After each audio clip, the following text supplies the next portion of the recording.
Sunday night has already taken a special place in NBA history. A battle of will, as much as skill. And for one team especially, a test of faith. That's definitely the greatest game I've ever been associated with. Keep the faith, keep the faith. Oh, we gotta keep the faith, keep the faith, keep the faith. Lord, we gotta keep the faith. Pippen to the basket to grab. We go to overtime. Time running down. Here's Hayes to win it. We go to a second overtime. Yes. And we go to a third overtime.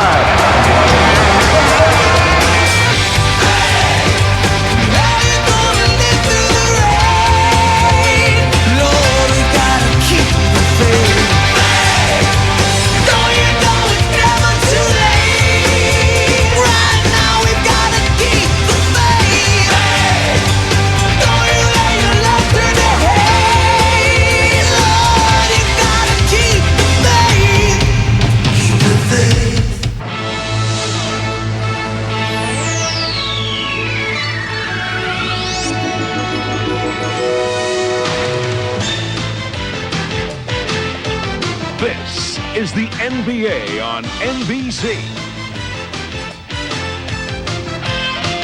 The 1993 NBA Finals. Tonight, Game 4 between the Phoenix Suns and the Chicago Bulls. Game 4 of the NBA Finals in Chicago Stadium will again provide one of the greatest atmospheres in all of sports. But the feeling here is decidedly different than the pre-tip mood on Sunday night. Hi, everybody. I'm Bob Costas. When we convened here for Game 3, most of the Chicago faithful viewed it as another piece of the Bulls' inevitable coronation as three-time champions. Chances are a third championship banner will still grace the rafters of this old basketball house. But now, after Sunday night's epic, there's a feeling that the battle has been joined, that the Phoenix Suns are here as foes, not foils, that they did more than restore their pride on Sunday, that they made it a series again. And now it's the Bulls' turn to respond to a challenge. Michael Jordan, for one, has a history of coming back with a vengeance after subpar efforts in big games. Though he had 44 on Sunday night, it took him an arm-drooping 43 attempts. And with the game on the line, he made just 6 of 20 in the fourth quarter and the 3 overtimes. How would you like to be Richard Dumas, Kevin Johnson, or Dan Marley, all of whom will try to guard him tonight, with that stuck in Michael's craw? Our team of Albert, Fratello, and Johnson have some thoughts on that, but they begin with a check on Charles Barkley's condition. Down to the floor we go, and here's Marvelous. All right, Bob, and the latest on that sore right elbow of Charles Barkley. He did rest the last couple of days, did shoot around briefly today. He's still in pain. He will start. The Suns medical staff said if this were a regular season game, there's a pretty good chance he would not play. Hannah Storm will have more on the Charles Barkley injured elbow in just a moment. Mike, looking back at that Game 3 marathon on Sunday night, there were an unusual number of memorable plays in what has to go down as a truly remarkable contest. Could we call them wild and wacky plays? Kind of catchy, yeah. Game 3 certainly had its share of critical and some bizarre plays take place. It began with a mental error by Scottie Pippen to end the first quarter. Up 4 points, he should be holding it for the last shot. He goes to the basket too early, commits an offensive foul. Phoenix gets possession, scores, steals it, scores, 4 points in the last 12 seconds. Then, down 5 points. In the fourth quarter, he catches Ainge with his back turned, bounces it off him, cuts the deficit to 3. To end regulation time, Jordan for the win? No. A steal by KJ. Timeout. No, Marley's down the floor. Too late. Timeout was granted. Down 2 points in the first overtime. 50 seconds left. Chambers is putting the game off the bench. They run the play for him. He ties it up. In the second overtime, Phoenix down 2 again. Hits Marley inside the three-point line. With 3 seconds remaining, he ties the score once again. In the third overtime, Barkley suckers Stacey King into a cross-court pass, steals it, converts, seals victory for the Phoenix Suns. We have that action tonight in the stadium. It'll be wild in here, Mark. And Magic, it was certainly the turnaround of Kevin Johnson that sparked the Phoenix Suns the other night. That's Iron Man Kevin Johnson, who played the entire 63 minutes. Well, KJ did two things he couldn't do in games 1 and 2. Number one, score, and also penetrate. Sometimes he penetrated for himself, go all the way. Other times he penetrated through a crowd, threw it out to an open teammate for an open shot. And KJ not only scored big, but he had more assists in games 1 and 2 than he had in game 1 and 2. He only had 8 assists, but in game 3 he had 9. And that usually when you get good penetration, you go to the free throw line. 31 for the Suns and only 9 for the Bulls.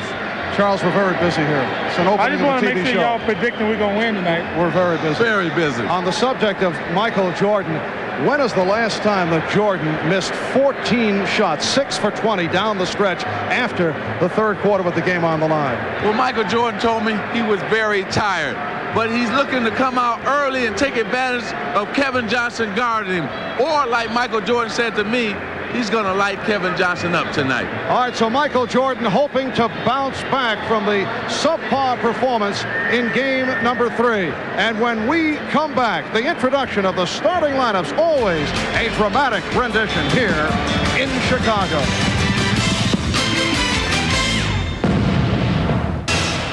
Welcome back to Chicago on a 74-degree night in the Windy City. The road team 10 up and 5 down in the last 15 NBA Finals games. That includes all 3 games this series. So the home court has not exactly been an advantage. We're set for the introduction of the starting lineups. Let's join with Ray Clay. Good evening, ladies and gentlemen. The Chicago Bulls welcome the world's greatest fans to the Chicago Stadium. Tonight's Game 4 of the NBA Finals is between the Phoenix Suns and your Chicago Bulls. Now for tonight's lineups. First for the visiting Phoenix Suns. At forward from Auburn, 6'6" Charles Barkley. A 6'7" forward from Oklahoma State, Richard Dumas. At center, 6'10" from Old Dominion, Mark West. At one guard from Central Michigan, 6'6" Dan Marley. At the other guard, 6'1" from California, Kevin Johnson. The Phoenix Suns are coached by Paul Westphal, assisted by Lionel Hollins, Scotty Robertson, the trainer Joe Brodsky.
Capacity crowd reacting to the introduction of the two-time defending champion Chicago Bulls. We're set for our reports from the sideline with Ahmad Rashad and Hannah Storm. First to Ahmad.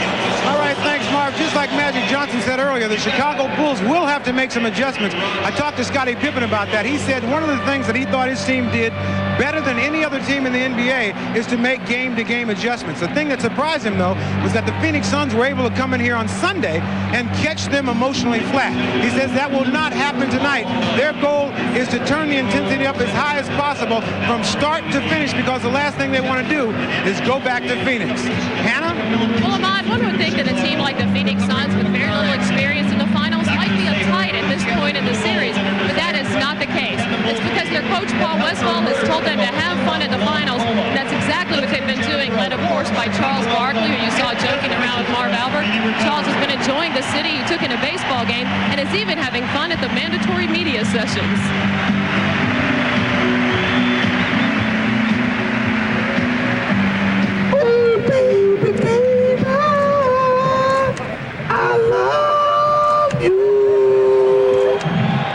My ears. Okay, on a more serious note, as far as the elbow goes, Dr. Richard Emerson says it's about 25% better.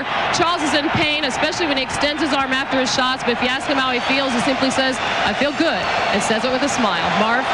Yes, thanks, Anna. Charles does have a most unique way in preparing for the NBA Finals.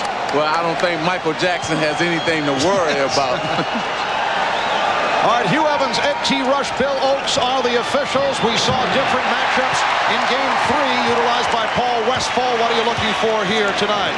Paul Westphal is going to change up during the course of the game. Yes, KJ will play Michael Jordan at times as Horace Grant misses his first jumper, but he's going to change up. You'll see Richard Dumas play him. You'll see Dan Marley play him. And here's one of the adjustments. He wants Dan Marley bringing the ball up the floor a little bit more, take some of the pressure off KJ, and after 62 minutes, he may need some help tonight. Johnson finding Mark West all by himself. Missed assignment by the Bulls. Well, what happened was that the Phoenix Suns set a back pick, and both men went to KJ and then hit Mark West for easy two. And it is Dumas on Jordan here at the start. Pippen with the recovery, trying to hit Cartwright, but Barkley alert was right there for the steal. And here comes Kevin Johnson. A minute gone by, a 2-0 Phoenix lead. Grant with the rebound. Armstrong with Barkley back. So the Phoenix Suns return to the offense. Johnson, 11 for 24, 25 points in Game 3, along with 9 assists. A stellar turnaround performance. Dan Marley hit 6 from three-point range. Mark West fouled by Bill Cartwright, who would not allow for possession. Had the first play happen, Mark West set a back pick. Both defensive players instead run to the corner. It'll leave West wide open, rolling to the basket. One player, two players go to the corner. No one rotates underneath West for the score. Back to the live action. Barkley backs in, faces a double team. Dumas is open. Richard Dumas had a strange game on Sunday night. Played quite a bit in the first half. Shot well, did a nice job, but did not see much action in the second half. Bulls have missed their first 3 shots. Cartwright double team. Grant with the recovery. Suns 4, the Bulls 2. Okay, what Coach Paul Westphal is doing, he got Charles Barkley playing Cartwright, and so he's mixing up his assignments defensively to try to throw the Bulls off. His left-hand move cut off by Jordan. Dumas to the reverse. Richard Dumas has been getting the good start early. That has been the pattern, and he's come out with a couple of hoops here in the early going. Phoenix 6 and Chicago 2. Michael Jordan hitting on his first attempt. Well, that time you had Richard Dumas guard Michael Jordan, and see, Richard Dumas is not used to running off of picks, and they set a pick on him. Dumas with a beautiful move off the fake to beat Pippen, set up by Barkley. Scottie Pippen ran over, formed a double team with Horace Grant. It was a double team that was a difficult one because the floor was so spread as Michael goes to the basket, misses, but Horace Grant tips it in. What happened was Phoenix never hesitated. They were attacked against the press immediately. Easy score, 2-on-1 against the back line. Kevin Johnson, bothered by B.J. Armstrong. They isolate Dumas against Pippen. And Pippen plays it well. He stops him. Here's it from the crowd. One on the shot clock. It is waved off. It's a 24-second violation. excellent defensive sequence by the Bulls. Phoenix 8 and Chicago 6. We're just underway. Game 4 of this best-of-7 NBA final series. The Bulls up 2-1. Game 5 here in Chicago on Friday night. And the Suns want to make it a Game 6 back in Phoenix on Sunday. Michael Jordan is 2 of 3. Marley gets down, so the Suns take advantage on the transition and lead 10-8. Michael shoots a jump shot. The man guarding him takes off immediately, runs down the floor. The way you stop that is you jam the guy who runs out of bounds, put a big man on him so he can't throw that baseball pass. Well, again, Mike, that wasn't Michael Jordan's fault that time because Marley is not guarding Michael Jordan. That was Scottie Pippen who was guarding Marley, and that was his fault. Dumas. Pippen moves back. Pippen all the way. Bulls and Suns are tied at 10.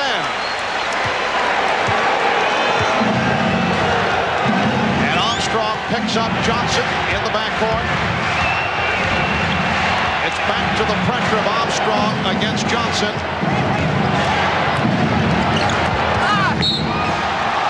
Knocked out of bounds. Last touch by Chicago, and it will be Phoenix ball with 8 on the 24. Barkley with his first shot.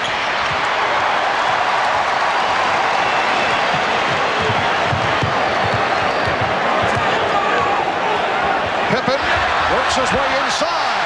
Oh, what a move by Scottie Pippen. The Bulls lead by 2. See, the only problem when you got all these new mismatches, you have to, on Phoenix side, you have to remember they're not used to playing these Chicago Bull players. They're used to playing other Bull players, so now they're going to have to get used to that. A timeout is taken by the Bulls. 6-0 run for Chicago. Charles Barkley makes a great reverse pivot move on the baseline, goes up strong to the rim, but the defense by Chicago, Grant from behind blocks it. Charles doesn't quite agree with the call.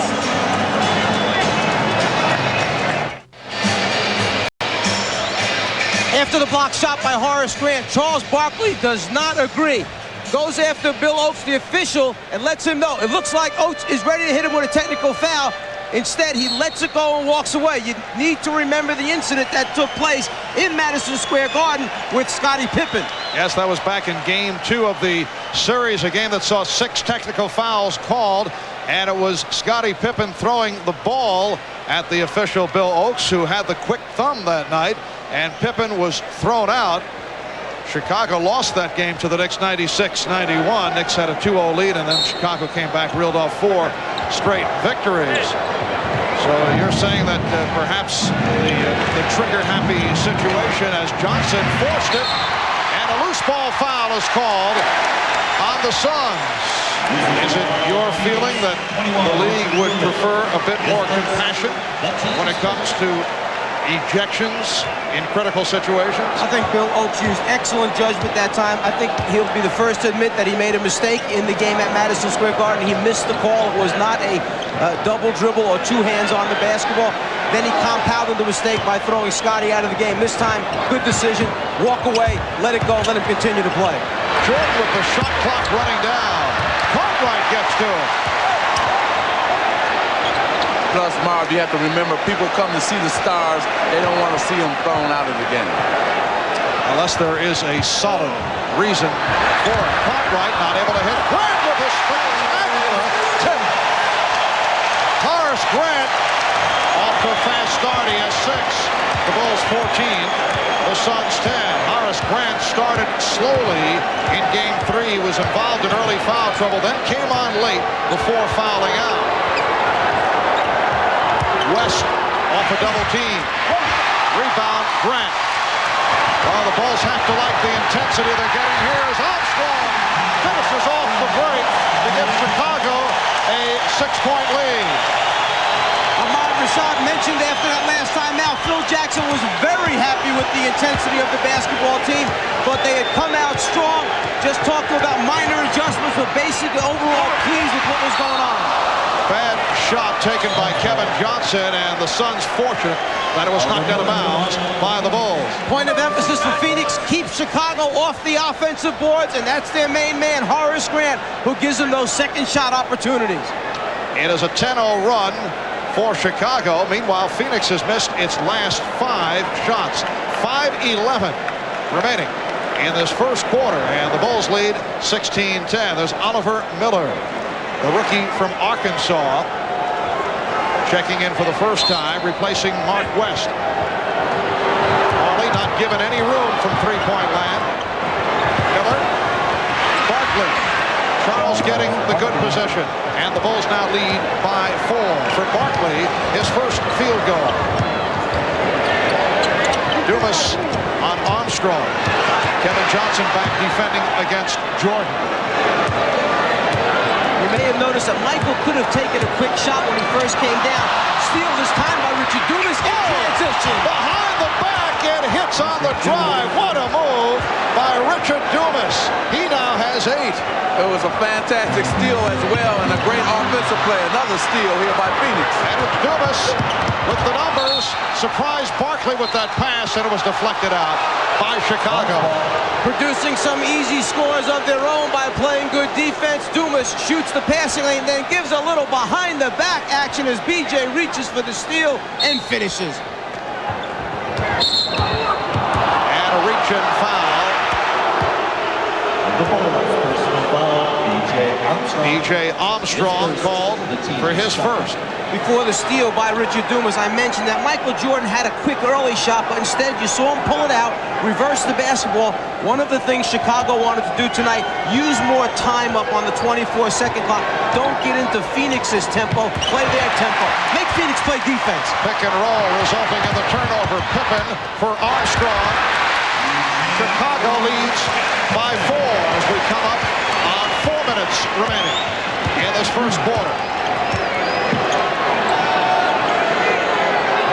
Dumas, yes. Richard Dumas, 5 out of 6 for 10 points. Well, since Richard Dumas is playing so well, it's going to be interesting to see if Paul Westphal playing in the fourth quarter, because he hasn't been playing in the fourth quarter. Sarcastic reaction to that foul call against the Suns. It was called on Barkley. The Bulls went to the line only 9 times during that triple overtime. The Suns 31 times. Yes, the crowd happy that Michael Jordan is getting a whistle early in the game and a chance to go to the free throw line. They shot so few, only 9 attempts in game number 3, that Michael may have forgotten how to shoot. He only made 3 out of 6. They changed the foul as Oliver Miller called rather than Charles Barkley. Bulls lead by 3. Here's pressure by Chicago. Miller's pass picked off.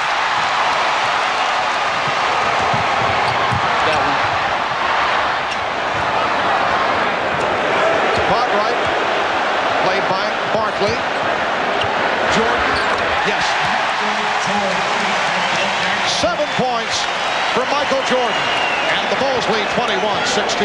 Another thing that Phil Jackson wanted his team doing, get Michael Jordan down lower with the basketball. Not almost up at the foul line to post up, but down deep near that low block. That's where he caught it that time. Easy jumper for him. Charles Barkley said after that triple overtime game the other night, Michael took, 43 shots? That's Marley for 3. So Michael took 43 shots. He's going to be icing his elbow, too. Pippen gets inside.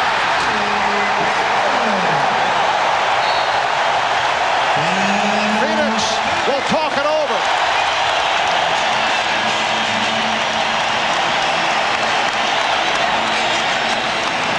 If you get Michael down low enough, the double team can't get there soon enough, he'll just shoot it over the top of Kevin Johnson. And then this is one opportunity that Scottie Pippen just couldn't pass up in transition. Miller trying to guard him. No way we pull this out. We score. Not too many teams have been asked to come back from a triple overtime loss. How difficult was it for Phil Jackson coming back from that 3 overtime defeat? We talked about that with Phil yesterday. It's usually like 24 hours. It takes a full day to get it out of the system. By last night, I felt pretty comfortable again that, you know, everything was okay.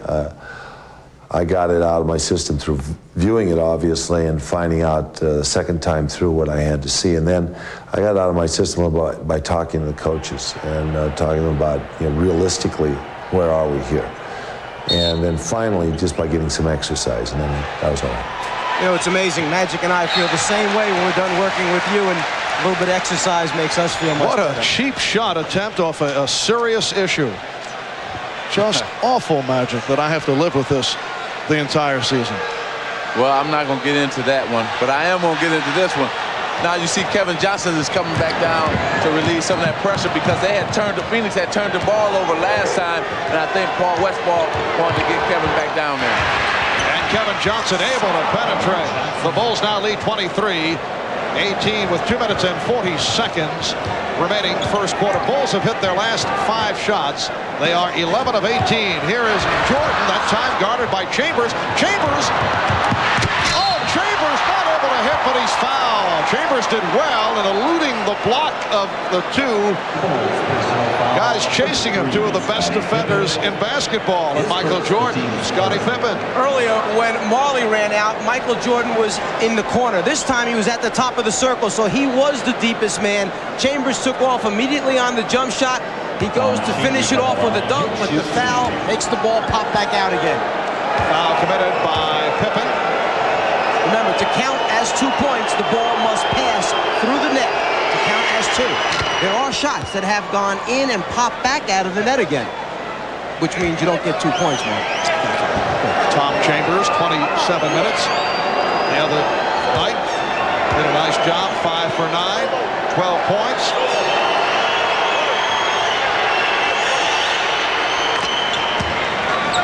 So the Bulls now lead by 3. Conway, Grant, Pippen up front, Jordan, and Armstrong at the guard. Battle between Chambers and Cartwright on the foul session on Chambers. This is a real key matchup. Chicago, knowing that Tom Chambers is on Bill Cartwright, where they go right into him, and Chambers just called for the push in the back.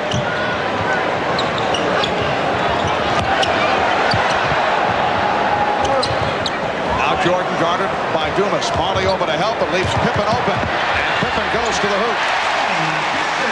No interior defense that time. No one stepped up to meet Scottie Pippen. Everybody in the stadium knew he was going to fake and put it on the floor. There was nobody in front of him. Well, I think that's the problem when Phoenix just keeps switching these matchups with Jordan. You know, you got one guy guarding him one time down, the other guy the next time. Horace Grant is called for a foul there on Charles Barkley. So they're having a problem with their team defense because of all the defenses that they keep changing. Scottie Pippen's going to get the ball. Look at the lane to the basket. Somebody's got to step up and take him before he drives it down the lane. Nobody does. Too easy going in there. Well, a forgotten man, Rodney McCray. Hearing the rumbling from the crowd as he gets set to check in.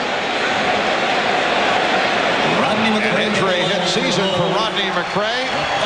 In his 10th NBA year out of Louisville, coming back from arthroscopic knee surgery, missed 17 games, a disappointing year. In fact, he himself says he feels his contribution has been 0. Early entrance, though, for McCray. Barkley getting the position on Pippen and Charles with his second field goal. He has 4. The Bulls 25 and the Suns 22. Bulls have hit their last 7 straight as Michael Jordan makes it 4 for 7 for 9 points. And Chambers is fouled again.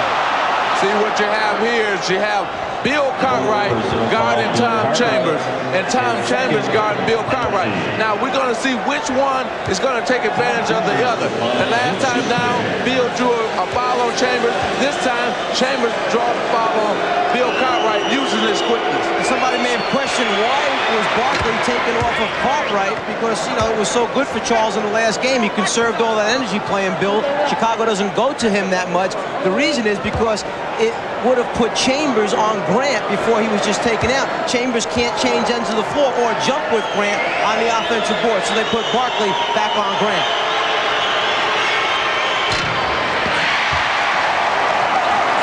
Chambers now 3 out of 4 from the line. Bulls 27, Suns 23. 1:10 left in the first quarter. Here's Cartwright.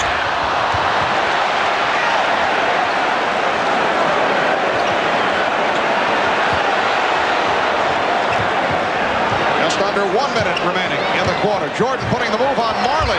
Changed his mind. Last touch by McRae. Here's another problem. Now, who does McRae play? Does he play Dumas, who's very active and quick, or does he play Barkley, who will overpower either Pippen or McRae? Doesn't matter. Right now, they just switched back and put McRae on Barkley, then Pippen ran over to take Barkley. And Charles Barkley has hit 3 for 5. He has 6 points. Bulls by 2.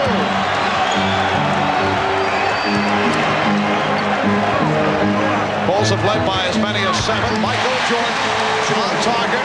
He's 5 out of 8. 11 points. Chicago 29. Phoenix 25. Here's pressure by the Bulls.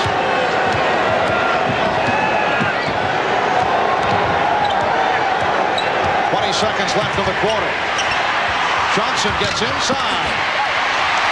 Armstrong on the run. Chambers getting back. The lead for Pippen. 11 seconds left in the quarter, and Johnson went down in a collision with Armstrong. No collision, Marv. BJ pushed him down. There's a little thing going on here. I think that BJ felt that KJ had elbowed him. After that, BJ just threw him down on the ground. KJ tries to hold off to get the ball inbounds when they start pressuring Chicago. BJ felt that him holding off was a little too hard. He shoved him in the head. There's the push to the ground. That's no accident. And it's being called a flagrant foul on B.J. Armstrong. So Kevin Johnson will go to the line.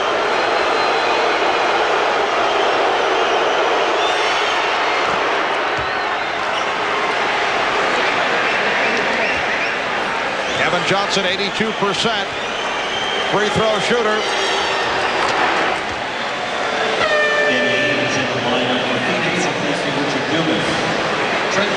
Now Trent Tucker has checked in for Bill Cartwright. The offensive man wants a little room to get it inbounds. The defensive man doesn't like the fact that he pushed him in the head. Another example of when the second foul is caught many times by the officials, not the first. Just taking another look, little massage move by Kevin Johnson leading to the push. Armstrong, time running out. After one here in Chicago. Hot shooting by the Bulls, 15 for 24, 63%. A physical finish to the quarter for B.J. Armstrong, an unlikely combatant. Richard Dumas had the hot hand for the Suns. He hit 5 out of 6, 10 points in this first quarter. And it's the Bulls 31, the Suns 27.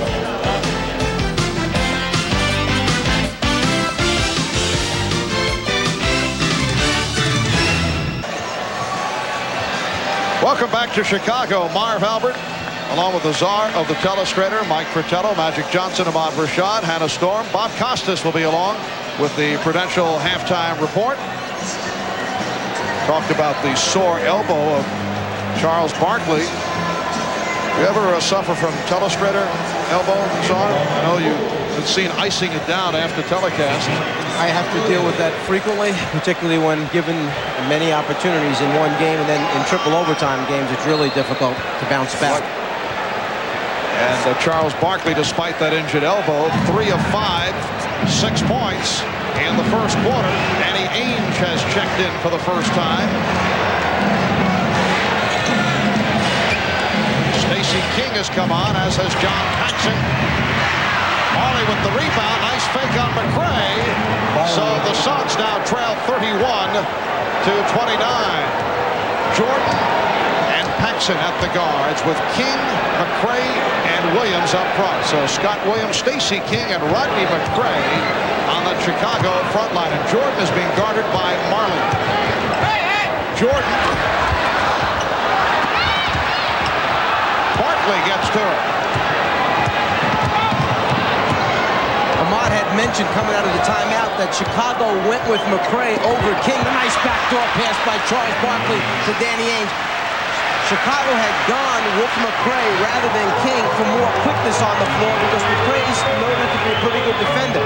Now both players are out on the floor in an unusual unit out there for the Chicago Bulls. First time McCray has played in this series. Seldom used during the season. Jordan, yes, and it counts.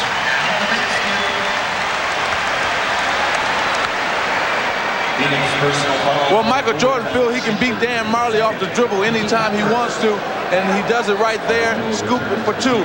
Now, that's the reason why they switched KJ and put KJ on him in game 3, and now you can see that Marley is back on him in this game here.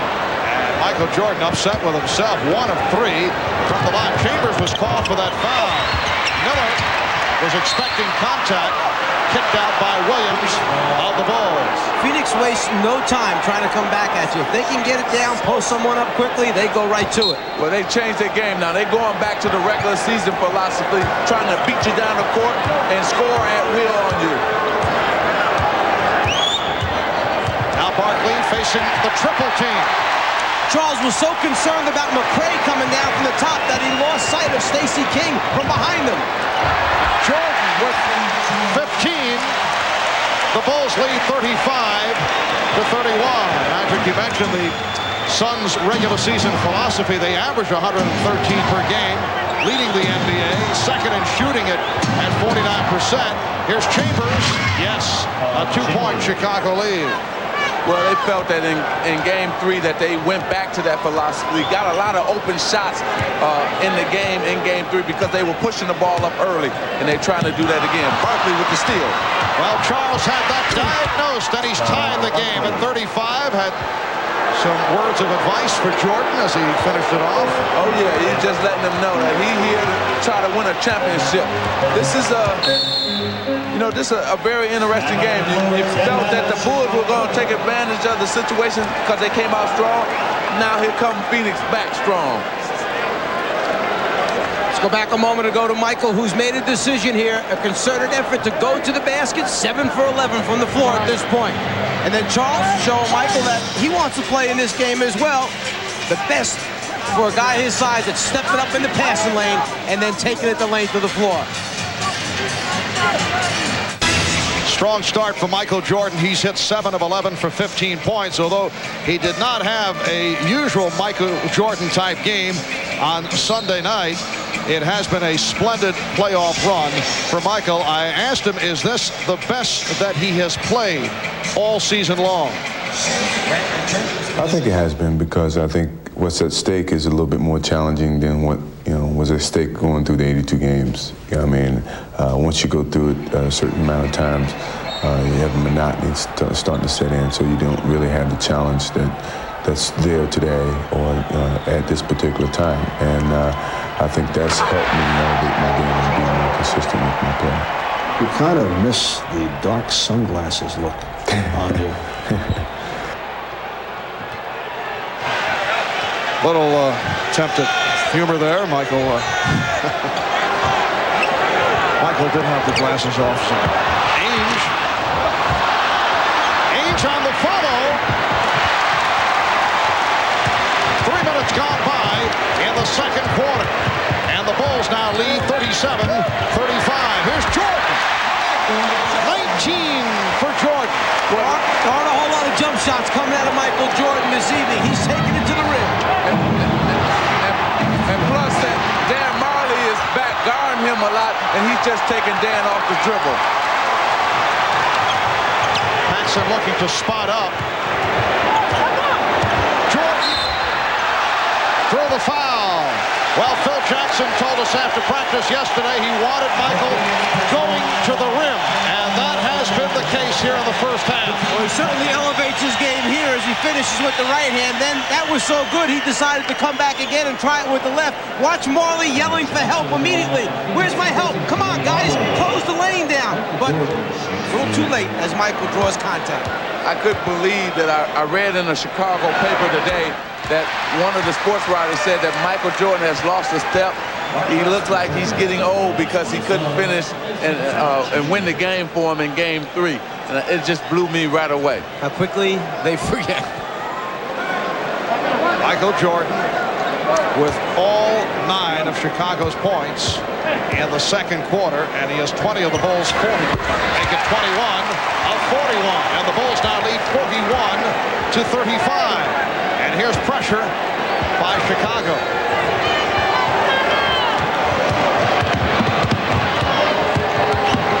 Now they double up on Johnson. Miller had to save it. The trapping of the Bulls paying dividends here. West for Barkley, and he's fouled by Williams.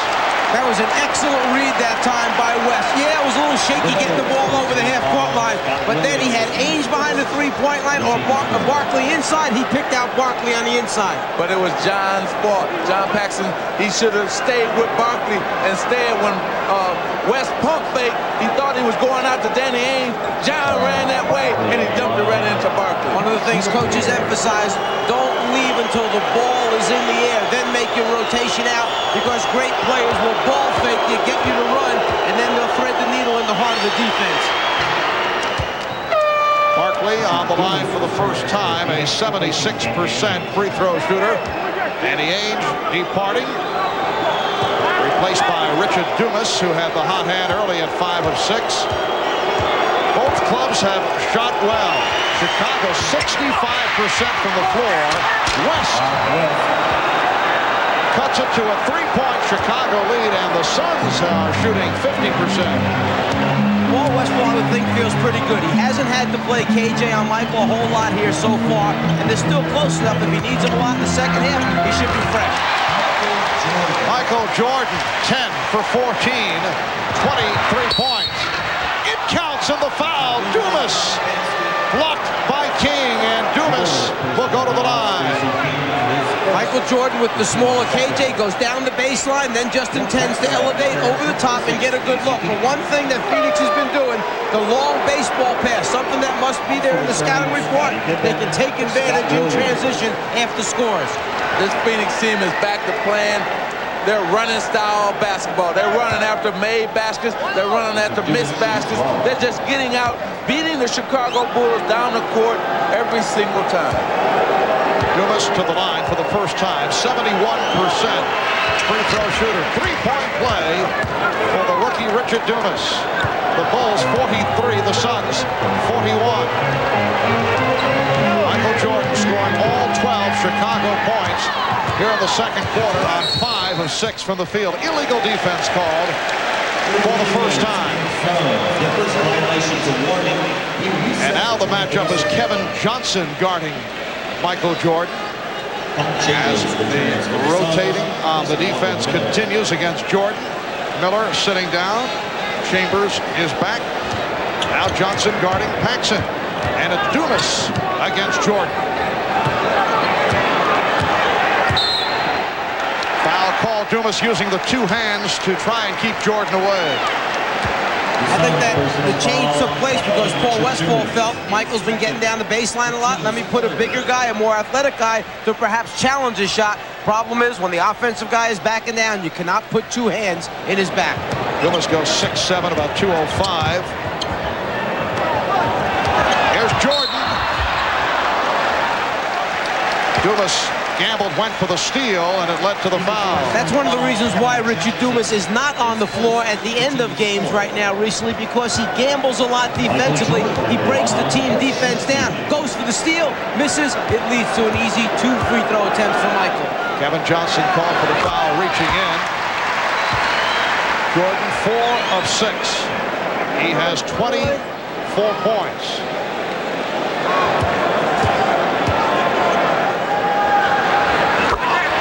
Michael Jordan bounced back from a subpar outing in the Knicks series with that 54-point explosion. They trap Johnson. Help from Dumas. Chambers picked up by Pippen. Chambers shooting. Barkley keeps it alive.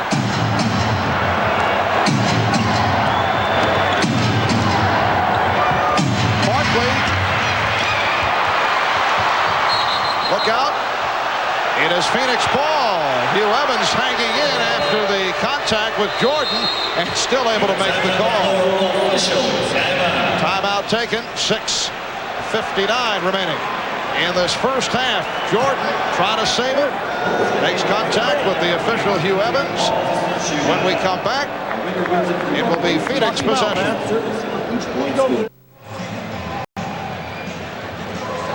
In game 3 with Kevin Johnson playing Michael Jordan, he couldn't get by him on the first step, so he would resort to backing down, trying to shoot over the top of Kevin Johnson. The difference, when Dan Marley's guarding him, Jordan tries to face the basket because he knows he can beat Marley. The difference in foot speed in tonight's game, he goes right around Dan Marley. Well, the Bulls and Suns have each scored 14 points in this second quarter. Michael Jordan has scored all 14 for Chicago. Offensive foul. Bill Oakes with the call on Mark West. It was a good call. Mark West was not squared up, did not set a good screen. Turned into the defensive player who was trying to go underneath the back pick. Actually caught him with his arm. Now every time, let's see if Chicago can make some room in between them and Phoenix. Every time they've gotten a lead, Phoenix had come right back and tied the game. Jordan guarded by Johnson with a rare miss, but Grant able to keep it alive. Another possession for the Bulls. 6.5 remaining in this first half. The Bulls lead by 4. They isolate Jordan against Johnson. Pippen for 3.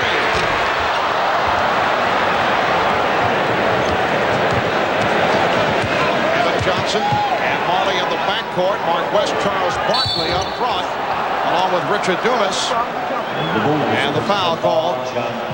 A hold on Paxson. On that last shot attempt by Scottie Pippen, Richard Dumas ran out right away. And that time, John Paxson covered the backcourt correctly for him, so that Pippen wasn't left stranded trying to follow through on a jumper with no ability to get back and cover Dumas.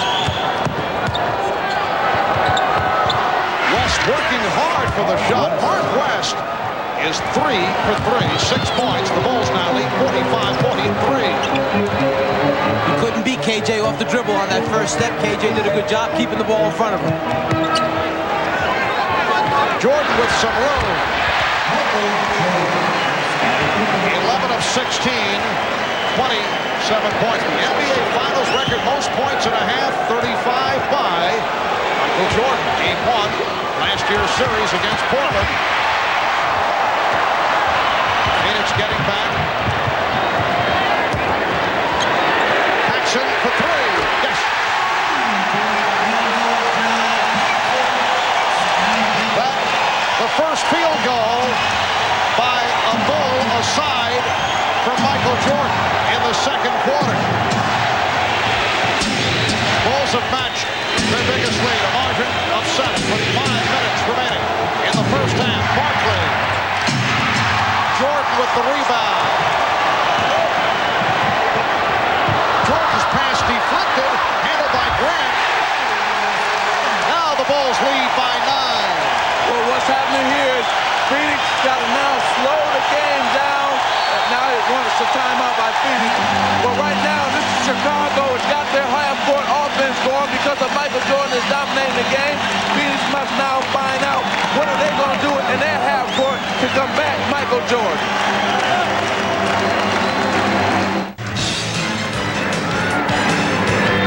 Coming up on the Prudential Halftime Report, we'll bring you an extended conversation with Charles Barkley.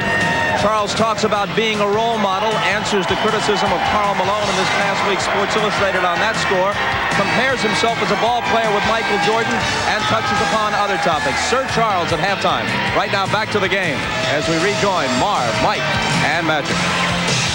Thank you, Bob. Charles Barkley The league's MVP, averaged 25 points per game, 5th in the NBA, 6th in rebounding, and averaged 5 assists per game. And a guy who is certainly enjoying being around the scene here during the NBA Finals, both in Phoenix and Chicago. We mentioned back a few moments ago that when KJ guards Michael Jordan, he has the foot speed to stop his penetration. He does a pretty good job here taking away the lane, so Michael pulls back out. But the one thing Michael is doing now is using screens to free himself up. Now he has the jumper over the top of KJ. KJ just not big enough to get out there and challenge him. I just wanted to test my voice a little bit in a different octave, that's all. Magic, he is soprano by golly. Yes, a lot of soprano in that scream. Both teams coming out of those timeouts with different ideas in mind. Hannah mentioned that Phoenix pointing out they must box out, keep Chicago off the offensive boards. Ahmad mentioned that Phil Jackson concerned with the fact that Michael's doing all the scoring. You got to get the other Chicago Bulls players involved in the offense was his point. Well, what happened with Phoenix's side in terms of offensive rebound, see, you got all these guys playing different guys, and they're not used to playing them, and then you can go to the boards on them because they're not used to boxing out. 7-0 run by the Bulls. You saw the foul committed by Jordan. His first. Marley, who has had very few opportunities. Barkley with the save. Paxson gets to it.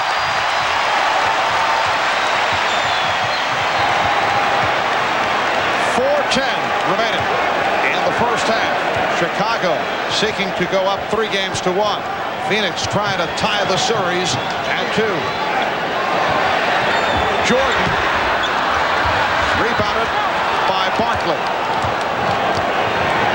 Okay, Phoenix needs to slow it down and get a basket finally. They need to run some and get a basket. See, they're rushing their offense and turning the ball over.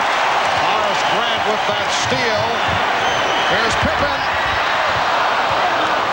Paxson for 3.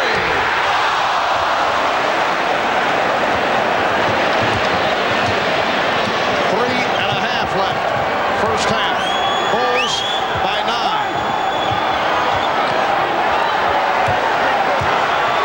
Barkley backing Grant. A strong power move by Charles Barkley. And Charles very smart. Chicago didn't come the first time that he had it posted up. They're waiting for him to get to a certain spot. He's trying to draw double teams to kick out. They're not coming to double team until he gets very low, close to the basket. He's got to post up a little bit lower, then they'll come quickly on him. Shot clock at 3. Caught right.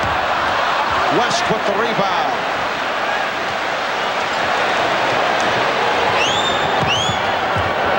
Here's Johnson. See, I didn't like that, Mar. They should have slowed it up. Charles had just hit. Come right back to him. Grant. And the foul is called as Horace Grant hits the floor. Foul on Mark West. That is his second. Barkley posting up, reading the defense. Everybody is staying at home for Chicago until the last second. Paxson's going to try and come late to double team, but it's too late. You can't let Charles get this close to the basket. He splits him and scores. Horace Grant, 8 points and 10 rebounds. A terrific first half.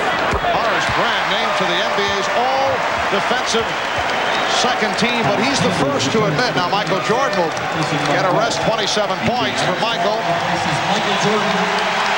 11 of 17 from the field. Scott Williams is back. Horace Grant the first to admit when people say he's the best defensive power forward of the game, he said maybe 1.5. He says Charles Oakley of the New York Knicks is #1 in terms of power forward, but Horace Grant, an excellent defender, and has had a very strong playoff series. Well, one guy, Oakley, won't let you get the position you want on the low post. The other guy, Horace Grant, he blocks shots and grabs all the defensive boards. Nice pass. Barkley fouled.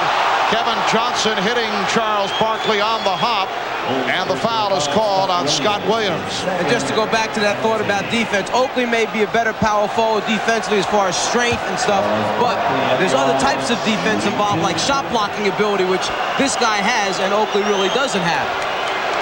So Barkley to the line. He's 1 of 2 from the line. Suns now 8 of 10 from the foul line. Bulls 7 of 9.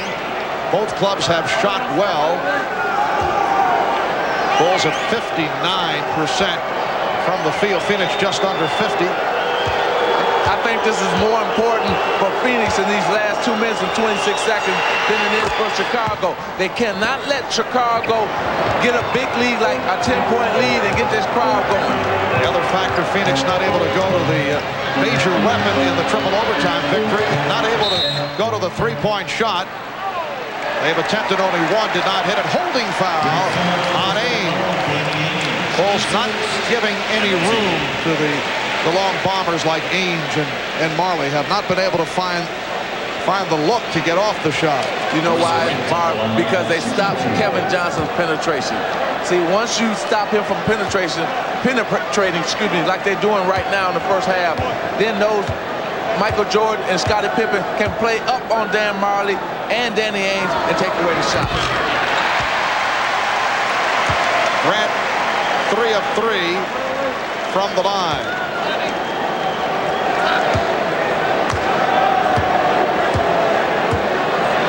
Game 3 on Sunday in the first half. The Bulls 1 for 1 from the foul line. So a different story here tonight. Bulls by 8. Hearing it from the crowd as he backs his way. Now here's a 3 attempt by Marley, and Dan Marley did get the good look. And Barkley got the double team he wanted and kicked it out at the appropriate time. You've got to make a decision against Barkley. Do you go? If so, when do you go? And with his passing ability and unselfish play, it's a matter of picking out the right man. And if it's Marley, he has a habit of making three-pointers. Has hit 6 the other night to tie an NBA Finals record. Oh, Barkley almost picked it off. Packs in for 3. Rebound Grant. And again, Danny Ainge able to get to the loose ball. Here's Marley spotting up for another 3. Yes! Dan Marley again. And he's brought the Suns within 2. Because you got 2 3-pointers because Barkley penetrated, then they got him in transition and got the second 3-pointer. A timeout taken by the Bulls with 1:20 remaining in this first half. Here is Pippen's man out here, Marley. Here is Pippen on the inside. They do a cute thing. They rotate Marley out top as Pippen goes for the double team, so it messes up the rotations of the Chicago Bulls. No one knows who to go. Pippen tries to recover. Too late. And then, you know, this guy has a habit of enjoying three-pointers. When he makes one, he likes it so much, he comes back and generally makes another one. Coaches kind of like it. Bench kind of likes it. They're back in it. And Marley hit 6 of 8 from downtown on Sunday night. Bulls 0 for the last 6. Michael Jordan has returned and gets right to it. 29 for Jordan. The Bulls 57, the Suns 53. Something missing off of Michael Jordan this evening. The wrist brace on the right arm, the shooting hand is not there this evening. Chambers with room. It was deflected by Grant. Grant with the block. Jordan around Marley. Jordan all the way! Yes, and it counts!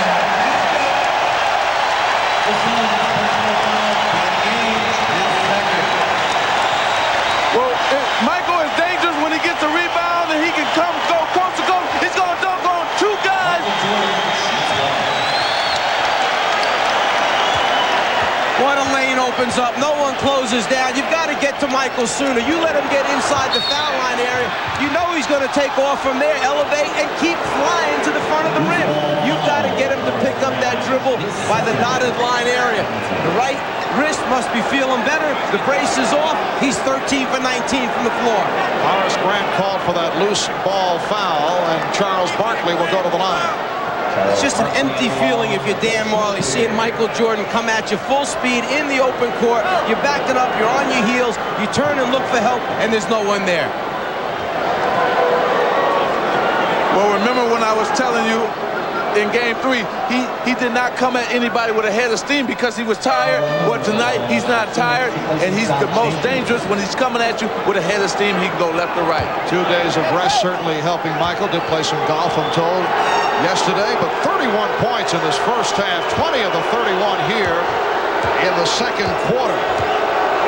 He has 13 field goals. That is 1 field goal away for an NBA Finals record, most field goals in 1 half. That is shared by Isaiah Thomas and Michael Jordan.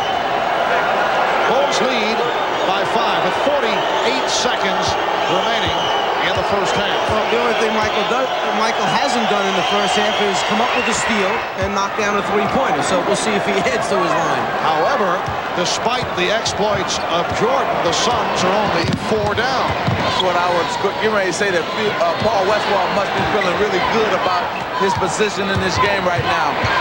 Armstrong. Last touch by the Bulls.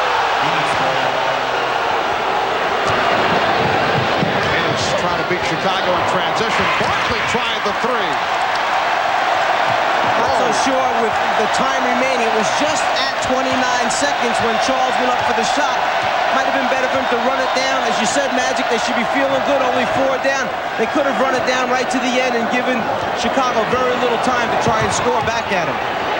That has not been one of Charles's fortes, shooting from downtown. Michael Jordan, 14 for 20. He has 33 points. Final seconds. Marley. Yes, and the foul. Potential 4-point play. The three-pointer by Marley, and he's fouled by Jordan with 7/10 of a second remaining in the half. Well, I tell you, Dan Marley has become a shooter in the NBA now. In the first couple of years, he couldn't shoot with any distance. He wanted to drive. Look at here.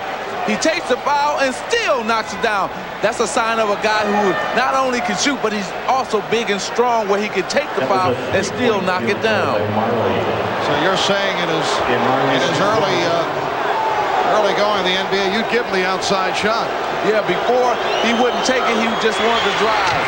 And that's what shows you what hard work will do for you. Barkley gets it off, would have counted. So the Suns sparked by some thunder late second quarter. Dan Marley with 13 points. He's hit 3 from long range, 3 from three-point territory. Michael Jordan, 14 for 20 for 33 points in the first half. 22 of the 33 in the second quarter, and he has tied an NBA Finals record, a record that he shares with Isaiah Thomas. Most field goals in a half in the NBA Finals. He is 14 for 20. The Bulls at the half, 61, and the Suns, 58. Bob Costas and the Prudential halftime report, which will include a talk with Charles Barkley, is next.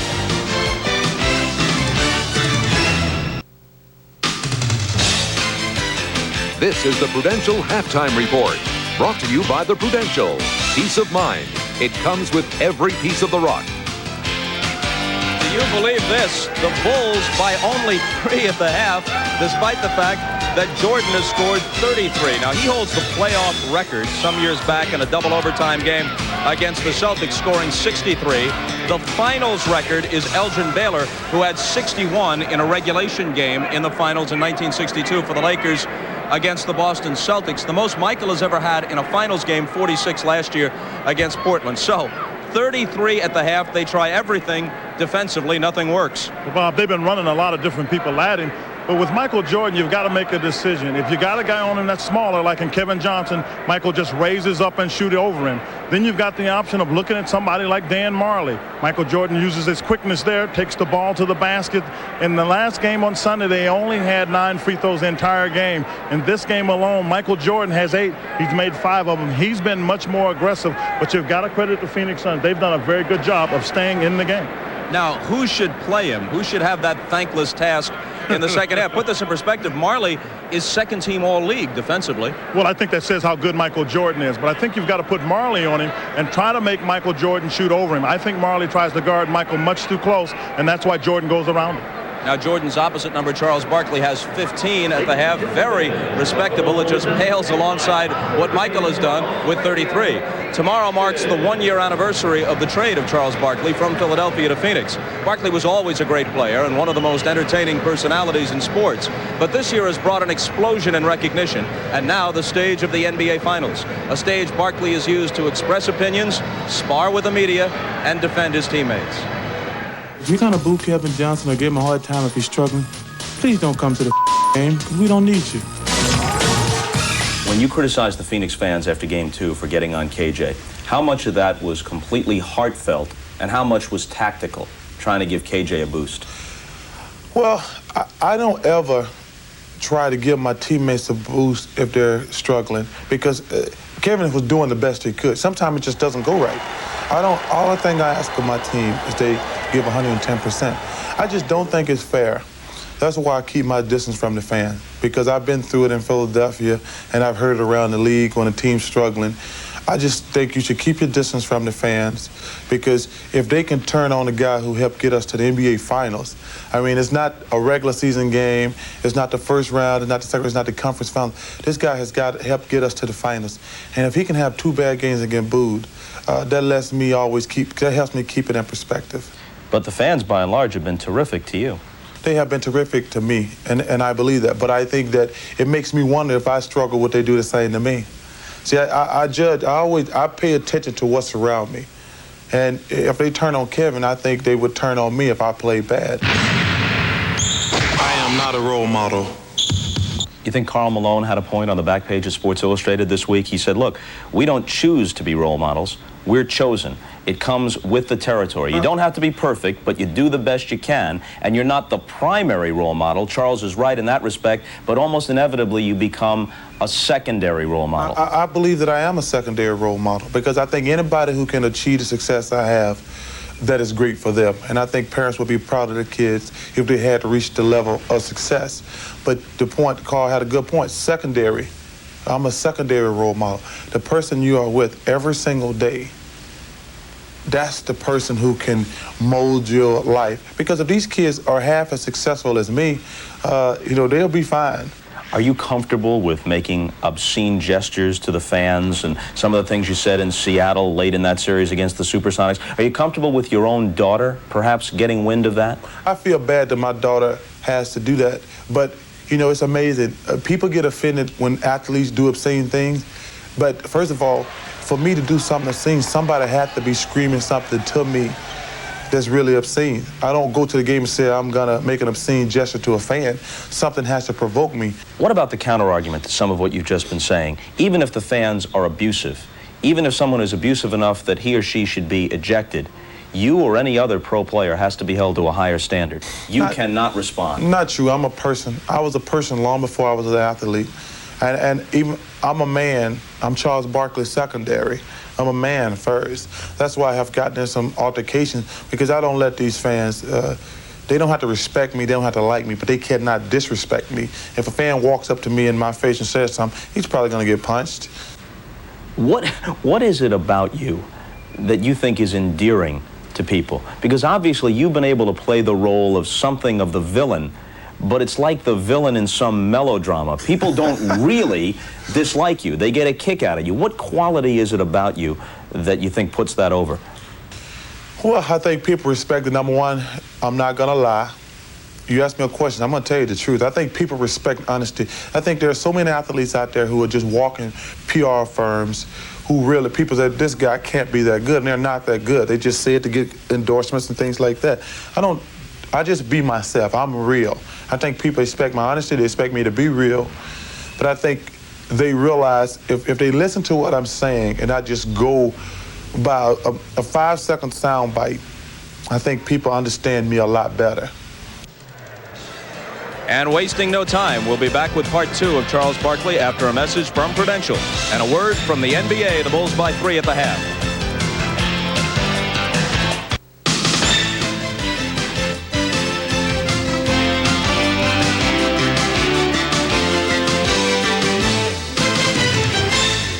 Chicago 61, Phoenix 58 at the half, Michael Jordan with 33. And now we continue our conversation taped yesterday with Charles Barkley. While Barkley has occasionally offered critiques of the press and the fans, nothing that's said or written about him has changed his style or outlook.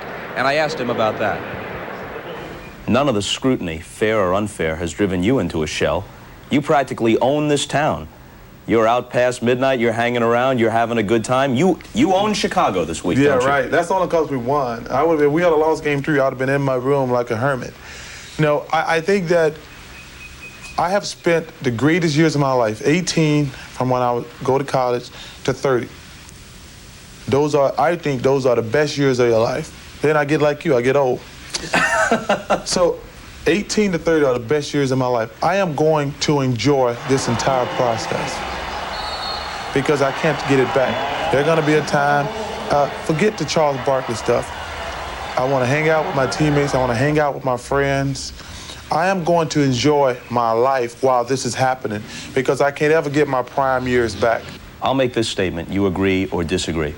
Charles Barkley is a great, great player, but Michael Jordan is in a class by himself, clearly superior to anybody else in the league. Have another drink, Bob. I would never say another player is better than me. Never. And I'm not going to say I'm better than him, but I would never say he's better than me. Because I can play basketball with any basketball player in this world, but I would never say another player is better than me because he would have an advantage on me going into the game. So is it because you can't let yourself think it or because you don't think it? I don't think it. I don't ever let myself think somebody's better than me. Never. They have an advantage on me if I do. You think you're enjoying this more than Michael Jordan is right now? Oh, he's got 3 championships. He's trying to win his 3rd championship. This is my first time. I'm enjoying it a lot more. I think anytime, anything you do in life, whether it's an athlete, whether it's a garbage man, whether it's a postman, anytime you have a chance to reach the pinnacle of your profession, I think it's great. And especially if you have to have been through a lot of trials and tribulations. And it took me 9 years to get here. And no matter what happens, I'm going to enjoy this. Because every suicide I ever ran, every mile I ever ran, every free throw, every jump, all that stuff is finally coming to a head. All of it. I've been playing basketball since I was 9, trying to get to this point. 21 years, and I'm finally here. So I'm excited, and I'm going to enjoy it. And Barkley should be enjoying his first half. 5 of 11, 15 points, 5 rebounds, 6 assists. But Jordan more than doubling that and thus enjoying it more. He's 13 of 20, 33 points in the first half. The Bulls over the Suns by only 3, though. Phoenix withstanding the Jordan onslaught and hanging in. We'll turn it back to Marv, Mike, and Magic for the call of the second half, right after these messages from your local station. This has been the Prudential Halftime Report, brought to you by the Prudential. Peace of mind. It comes with every piece of the rock.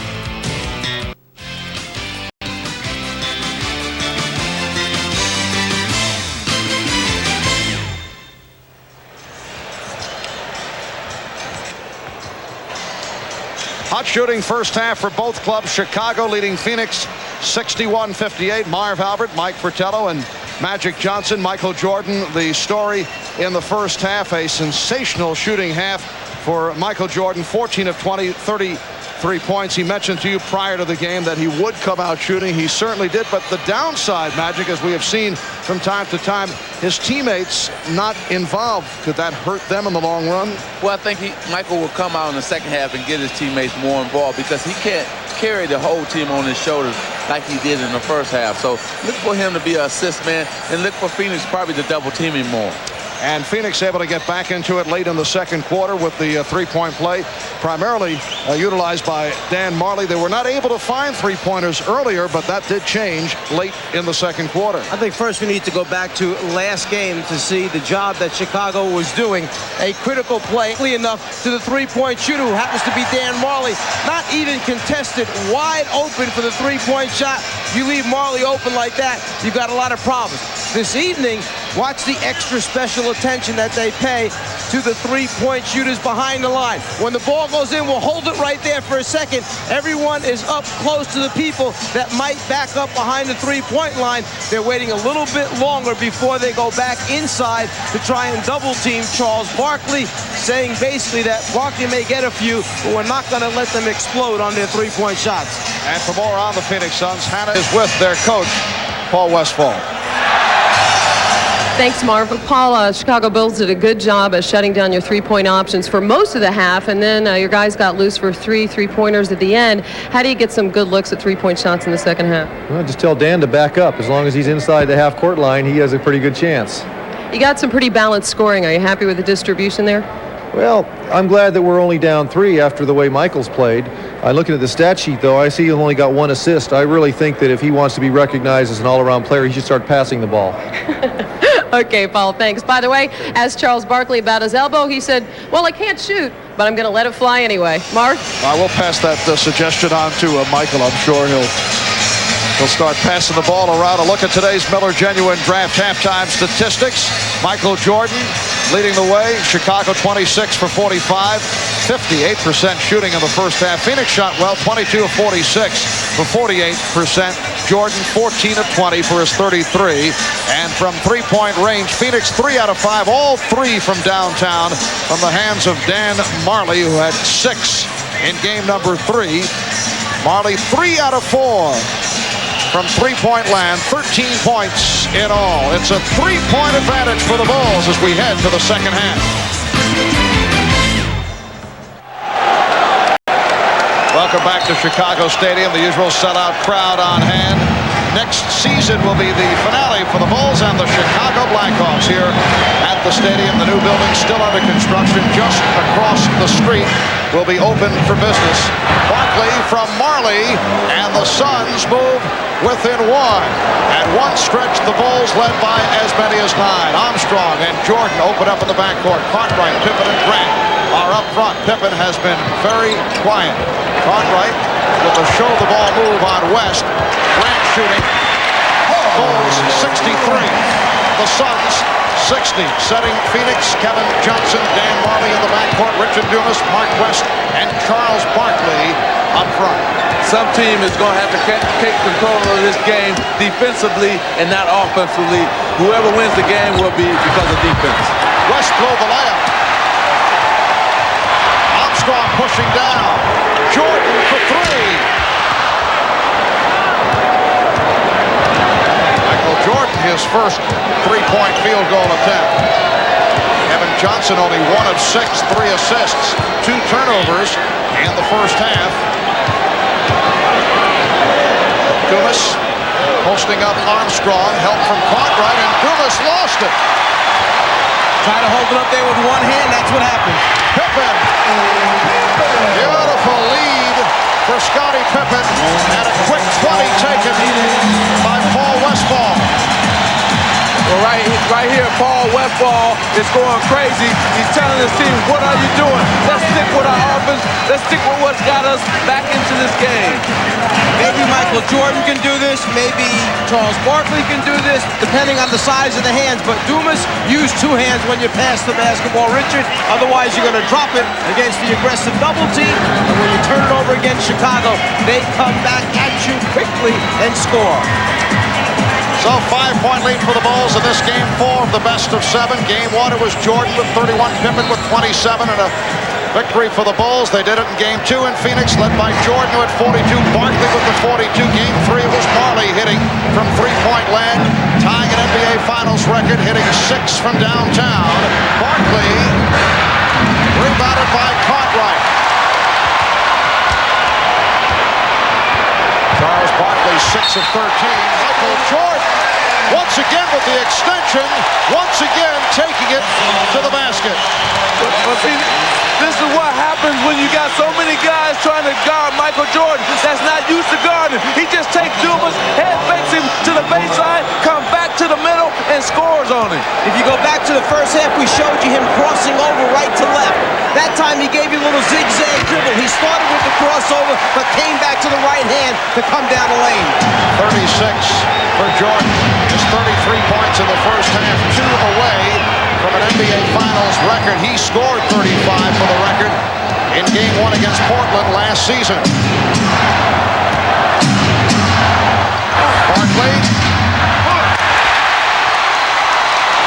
8-point Chicago lead, looking to add to it.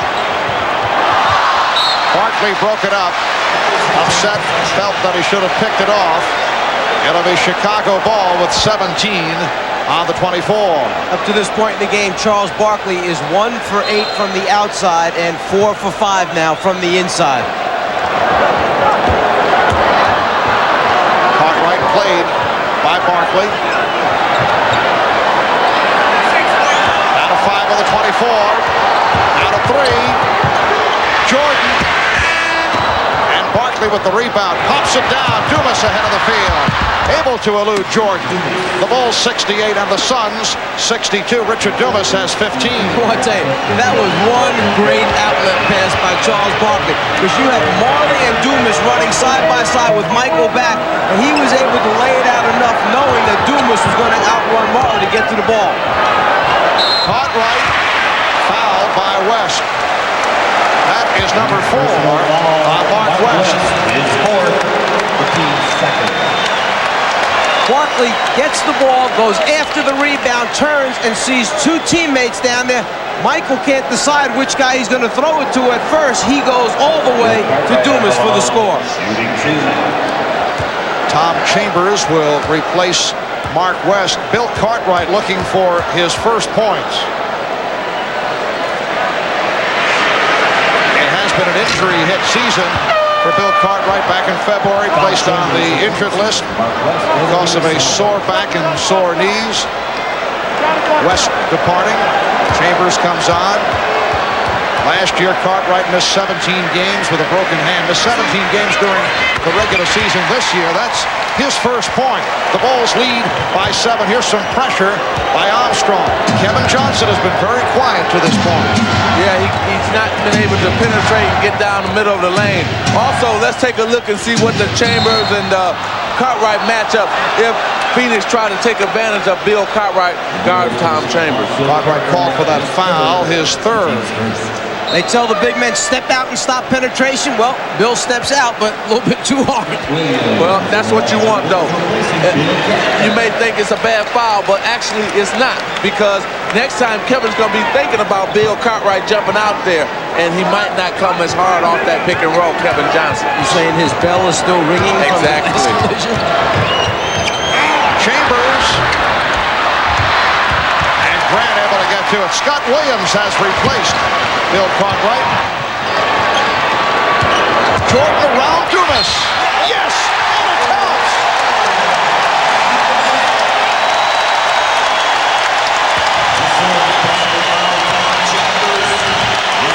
The idea of putting a bigger man on Jordan Dumas is good, except he's got to guard him off the dribble, which is bad. Richard Dumas cannot play Michael Jordan off the dribble. I'm sorry, Mike, but no way can you put a man that's not used to guarding Michael Jordan or guarding guards on Michael Jordan, because Michael has too many moves for him.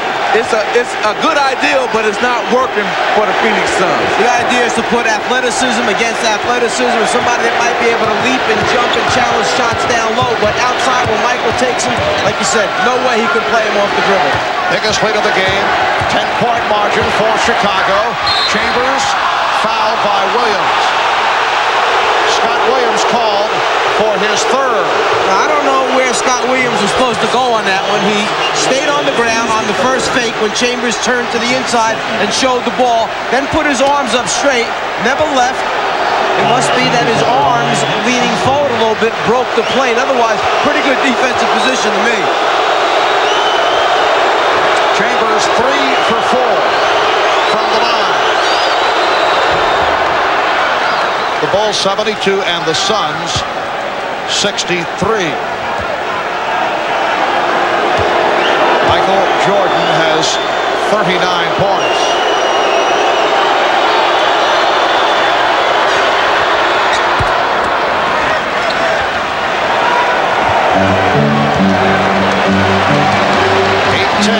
Remaining in the third quarter.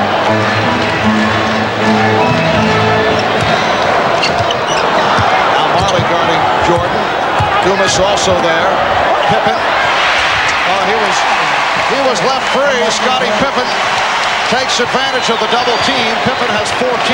The Bulls lead by 10. Johnson. Rare jump shot for Kevin Johnson. That's only his second field goal. The Bulls lead by 8. Grant able to get down, and he's hammered by Johnson. Well, Chicago just took a page out of Phoenix's book when they rushed the ball down the floor.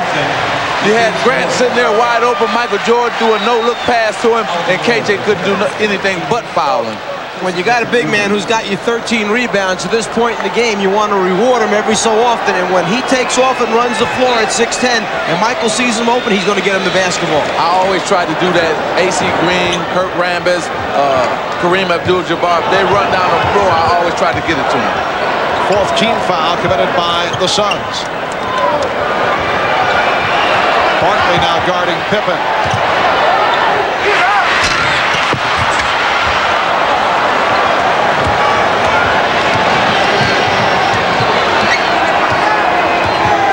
Miller sets the pick. Johnson slicing through. Nice setup. Chambers rejected by Grant. Armstrong. Last touch by Chambers. You see why they miss Horace Grant so much in Game 3, because not only can he rebound, but he can also block shots, as Mike pointed out earlier. Chicago getting the new 24. Williams setting the pick. Grant is fouled. Foul by Miller. Puts Phoenix over the limit. Oliver Miller called for his third. When we come back following this timeout, Horace Grant will head to the foul line. Chicago leading by 8. Well, Michael Jordan has certainly been going to the drive tonight. 8 for 10 when he has taken it to the basket. 8 of 14 with the jump shot. In effect, he has been red hot no matter what he has been doing, but Phil Jackson wanted him to put the ball on the floor and take it to the basket. He has 39 points.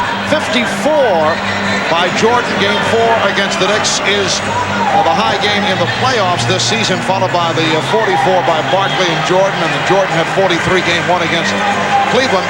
Most points ever in an NBA Finals game, 61.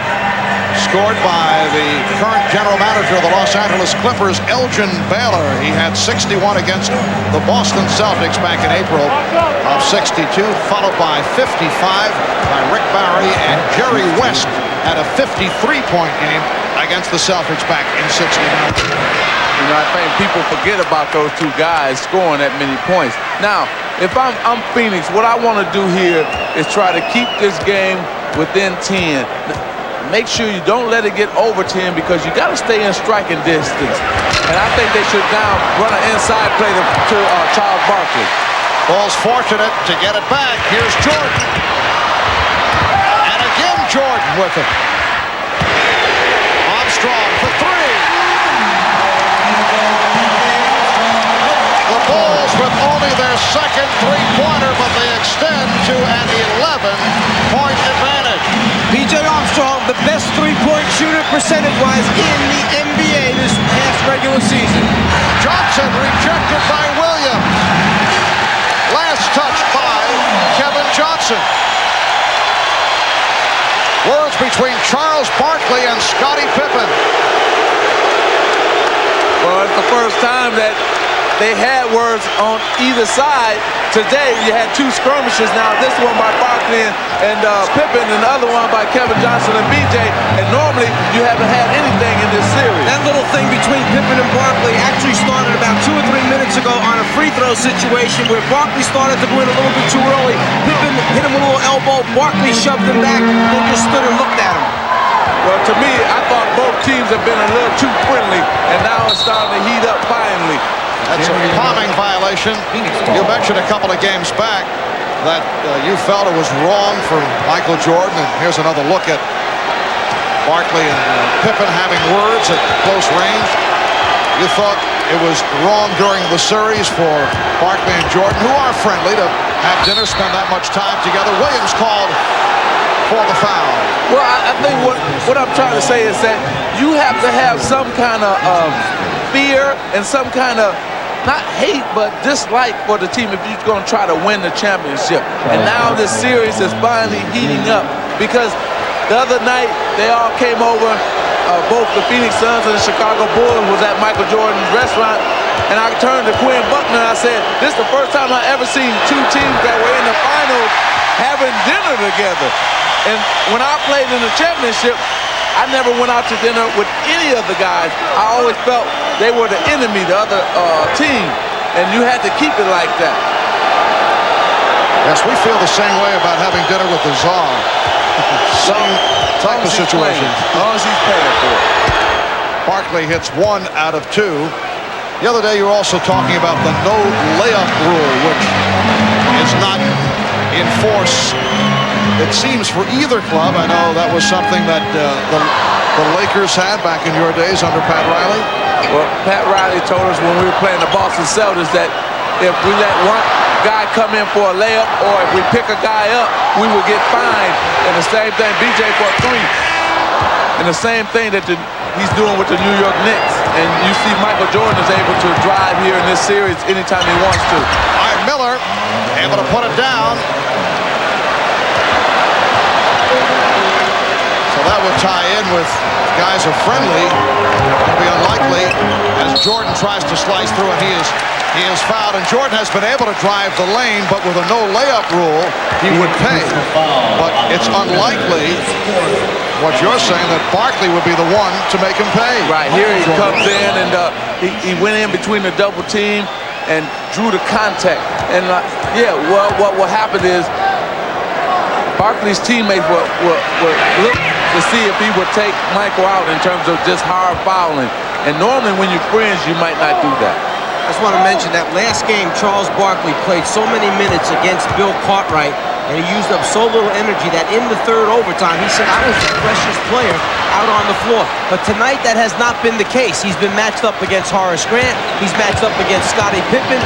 Last time he got a rebound, dribbled the length of the floor, made the pass. He's using up a lot more energy tonight. We'll see if it has its effects in the fourth quarter. Barkley backing Williams. And a foul is called as Charles Barkley lands on the floor. Scott Williams called for the foul. Oh, Charles talking it up with Chicago Bulls fans at courtside. Looked like he hurt the elbow. Barkley gives the little reverse dribble, drop step. The whistle is late, but you'd rather have it correct. Make the call even if it's a little bit late. Send the guy to the foul line if there's body contact. Barkley 7 of 9 from the line. Well, Charles with some extracurricular activity. Don't read lips now, guys. But that's Charles Barkley at his best. You know, he loves to have a conversation with the fans, especially the ones who get on him. He wants to show that he's the man out on the court, and also he tried to turn that into an advantage for his team. It's no different here than it was in Barcelona, where the people in the arena in some of the countries may not have liked Charles, but yet through the streets of Barcelona, everybody followed the Pied Piper. Same here in Chicago. And used the same tactics in the series against Seattle. Michael Jordan will do it on the road to get himself back involved. Jordan for Grant. Beautiful pass. The Bulls lead 79-71 with 4:25 remaining in the third quarter. Barkley's pass picked off by Grant.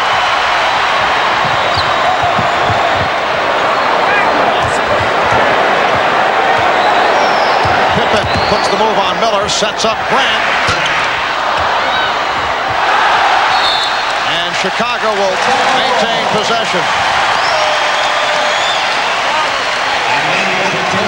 Danny Ainge returns. Tom Chambers will sit down. New 24 for the Bulls. Now Barkley guarding Grant. Pippen being played by Ainge. Armstrong. Barkley rebound.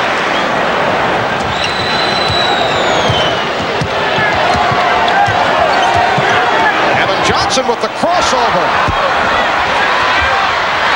And Jordan gets to it.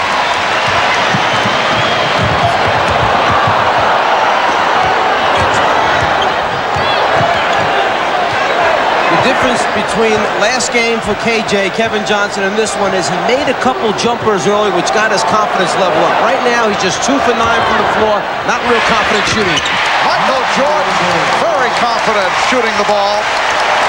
41 for Jordan. The Bulls lead by 10. Coming up on 3 minutes left, third quarter.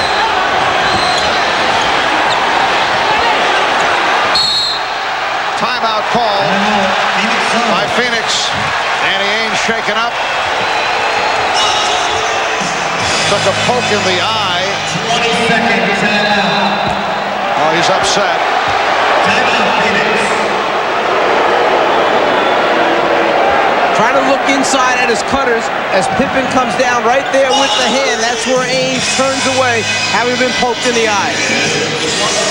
3:01 remaining in the third. Bulls by 10. Kevin Johnson has not done it to this point. He struggled in games 1 and 2, came back strong Sunday in game 3 in that 63-minute performance. A brilliant turnaround, 11 for 24, 25 points, 9 assists, but has not been able to get into it. Dan Marley, rebounded by Scottie Pippen. Bulls with a 10-point lead. Danny Ainge, all right, took a poke in the right eye, but remains on the floor and stays with Scottie Pippen. That's been the matchup. Jordan guarded by Johnson, and a foul call. Ainge coming over to help. Michael Jordan will go to the line. The Suns over the limit. Jordan has struggled from the line. He's 7 of 12 from the line. Kevin Johnson called for his third. Well, I spoke to Michael before the game and last night, and he said he watched the films, and what he wanted to do was get KJ in a scoring position, try to bag him in where he can get into a scoring area and then take it up over him, jump over him, and try to score there. And the intentions of Phoenix were to come and double team him that time, but Chicago had cleared out the left side of the floor. The double team was coming from the right side. Michael just kept running away from the double team. They couldn't get to him in time. Bulls now 13 of 22 from the line. Jordan has 43 points.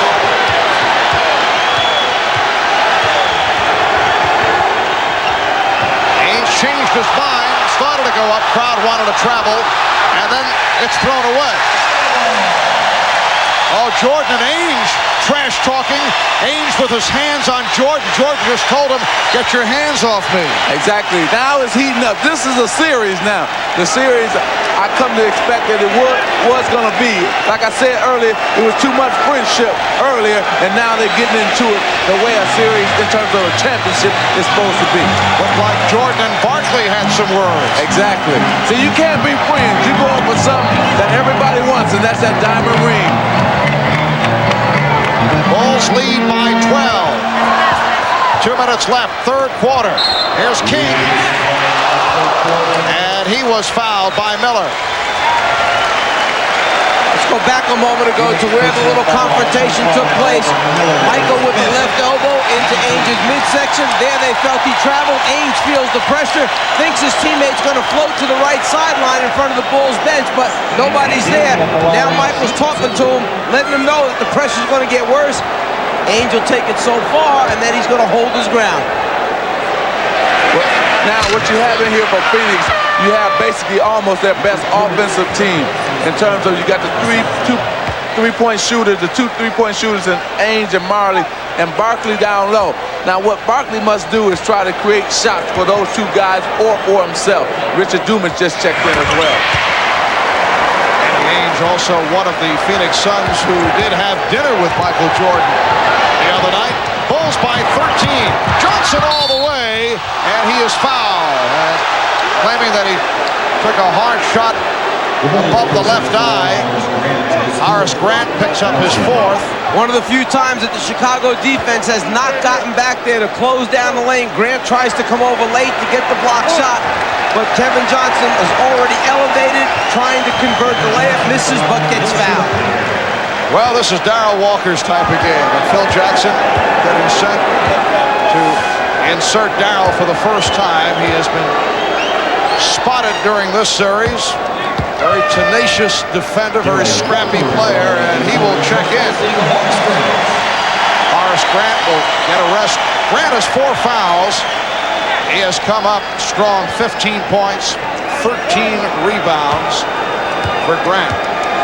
Minute 52 to go in the third. And Marv, this is an important time for the Phoenix Suns. You do not want to let the Bulls get a 13, 14-point lead here and take that into the fourth quarter. Keep the game within, like I said, 10 points or less.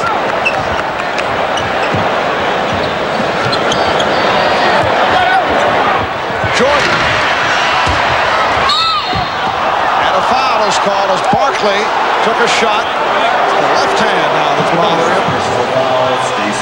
Stacey King called for the foul. The Bulls also over the limit, so Barkley will go to the line.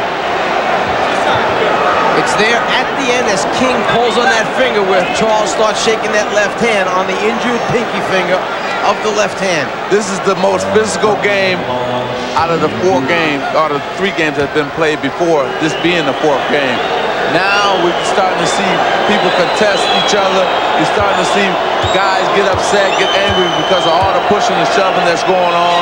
And like I said, you have to have some sort of dislike for your opponent if you're going to try to win a championship. And we're seeing it finally now. Charles Barkley once again gutting it out with that sore right elbow, as we reported earlier. The Phoenix medical staff making the point if this were a regular season game, Charles probably would have sat it out. 22 points, 10 rebounds, 2 steals for Barkley. The Bulls lead by 9. 1:20 left in the third.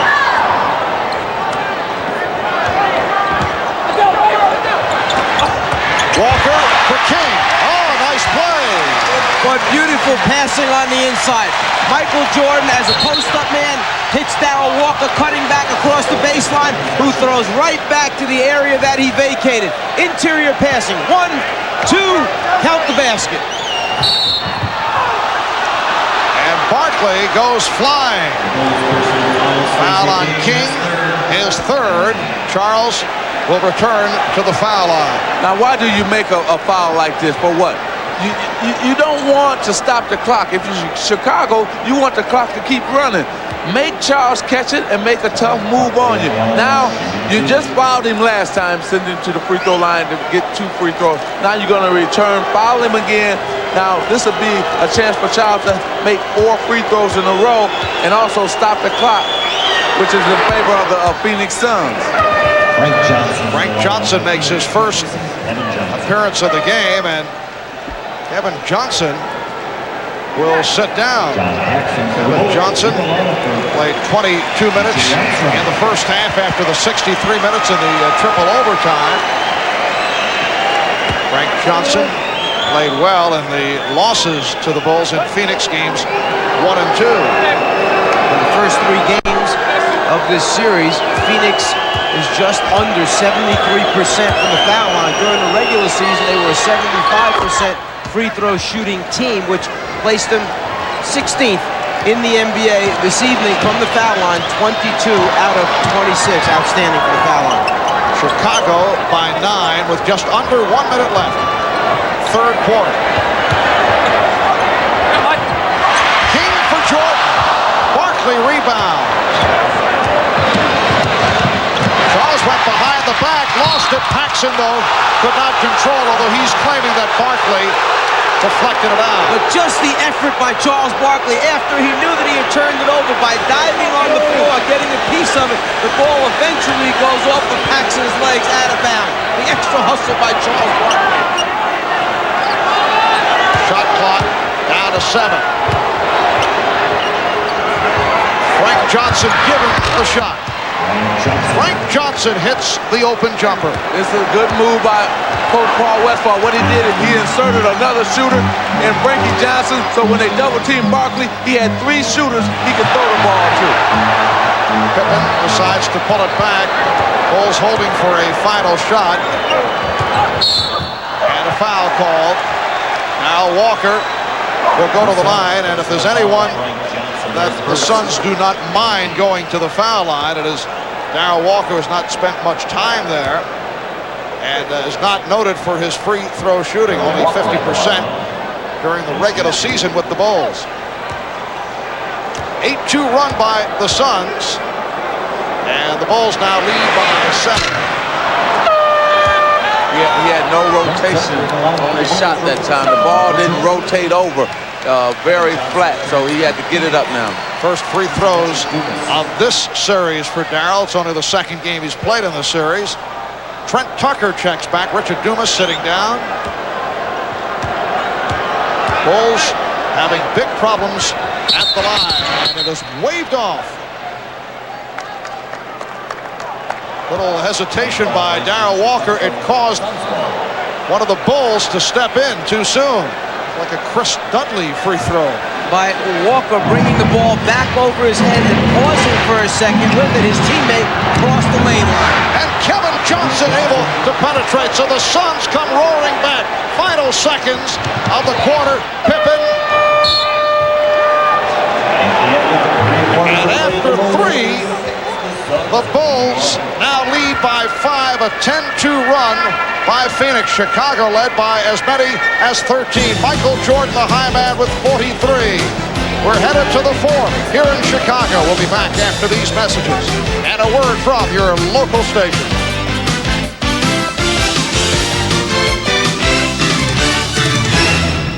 Welcome back to America West Arena. Kevin Johnson with Kevin Johnson apparently having some problems with his right thigh with his hamstring, and trainer Joe Prosky treating him with some heating lotion and massaging that leg during the timeout. Marv? All right, Hannah, the Bulls with an 86-81 lead as we head to the 4th quarter. Michael Jordan has scored 43 of Chicago's 86 points. Michael is 17 for 28. And 9 out of 14 from the foul line. Frank Johnson with the steal. So again, Frank Johnson has come on and has provided spark. And Ahmad mentioning that coming out of the Chicago huddle, Phil Jackson very upset that again, this is the second, third game in a row that Chicago has allowed Phoenix a run to get them back within striking distance of leads that Chicago's worked so hard to build up. Well, remember I was talking about Trey Johnson again from the corner. Remember I was talking about trying to get the lead down within 10 points by the end of the third quarter. Phoenix was able to do that. A 12-2 run by the Suns. That was not a good shot by Frank Johnson, but Paul Westphal will take it. Jordan got the step and rejected by West. Michael Jordan with the step, West with the block, and here's Marley. Now the Suns regroup. So Frank Johnson operating at point guard with Kevin Johnson sitting it out. West posting up on Jordan. And he's fouled. Scott Williams over to help. Mark West, who is not a good free throw shooter, will go to the line. They like to clear out for Jordan after timeout, Chicago, and West realizing it, makes the rotation over, gets a piece of it, and says, hey, let's go. We got the ball. Don't slow it down. Michael gets caught behind Mark West. Too big, too strong for Michael down low. Scott Williams picks up the foul, his 5th. The Suns have done the job at the line. They are 23 for 27 in contrast to the poor free throw shooting by the Bulls, and the pattern in this series has been the same. You get the idea the Bulls are going to pull away, but they have not been able to. They have allowed the Suns to get back into it.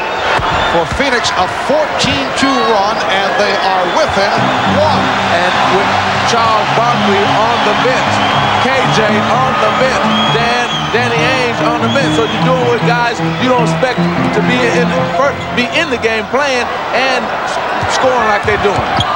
Jordan. Nice pull-up move by Michael Jordan. He has 45.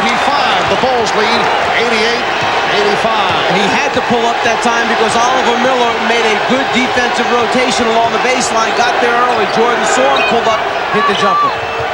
Dumas around Pippen for the reverse.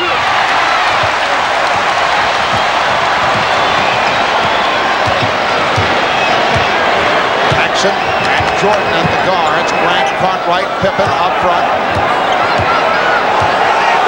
They isolate Jordan. Jackson open for 3. John Paxson hits a second three-pointer. Bulls lead 91-85. Phoenix had quieted the crowd back down again, but then Paxson energizes him with the three. Foul is called, a hold on Paxson. What John did, he tried a veteran move. He tried to pull Frank Johnson down on him to make it seem like it was an offensive foul. You're going to see it right here. Watch John Paxson just grab and pull Frank Johnson down like, hey, I didn't do it, but he did do it.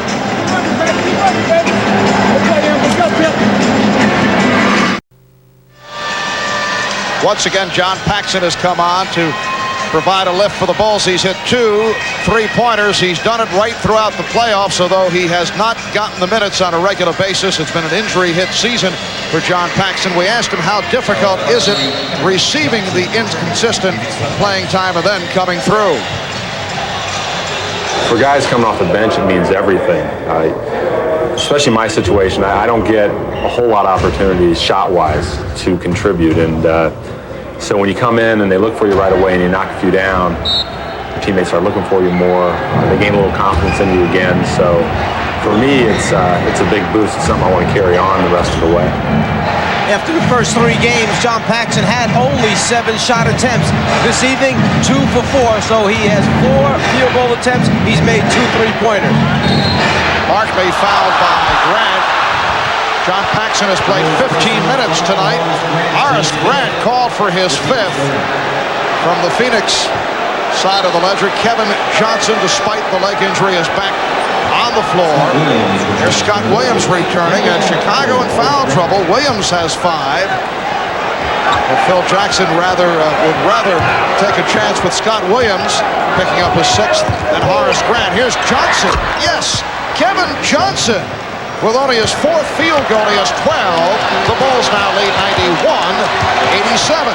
It's really a surprise that Paul Westphal has Richard Dumas out there. Normally in the 4th quarter, Richard Dumas is sitting on the bench, and Danny Ainge or Tom Chambers is in the game, but he's elected to go with Dumas, and that was a foul by Mark West. He had his arm wrapped around Bill Cartwright and wouldn't let him go for the offensive rebound.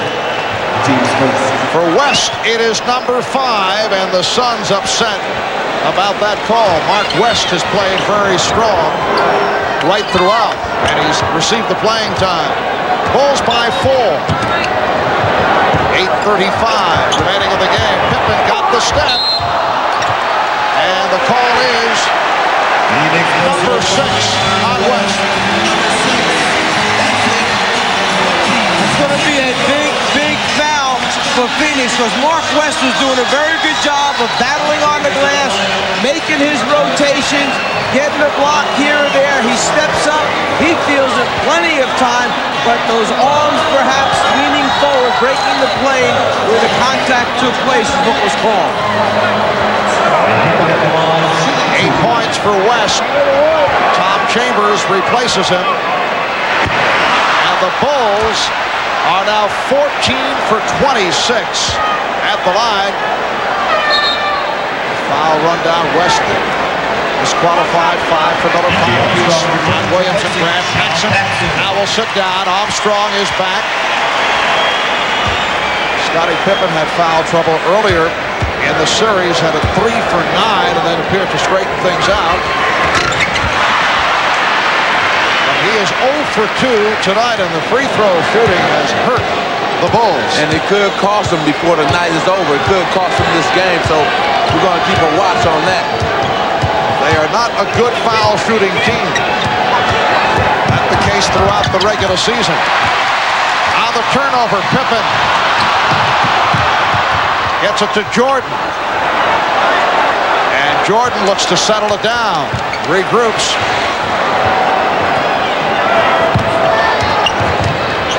Shot clock at 7. And Jordan is fouled.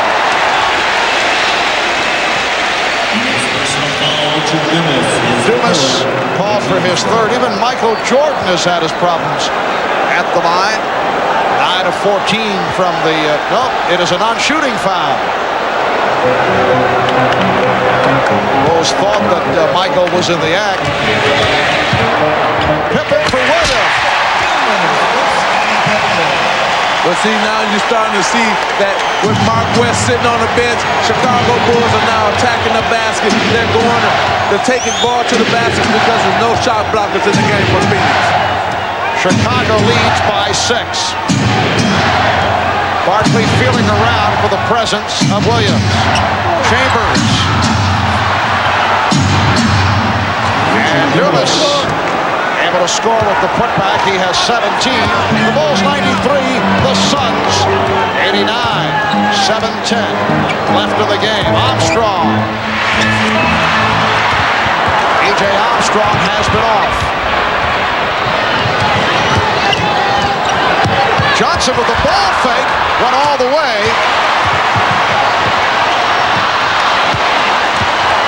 Here comes Jordan.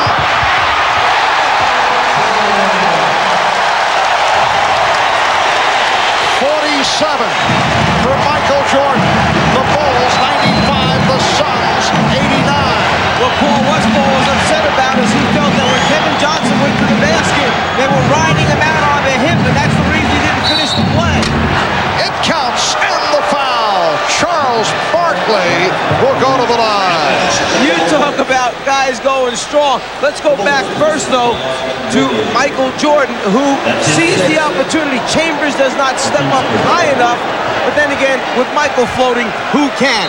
Now, Charles Barkley gonna feel Williams, and he's gonna spin on him, but then he's gonna dunk it right over Scottie Pippen. You talking about a strong man going to the hole.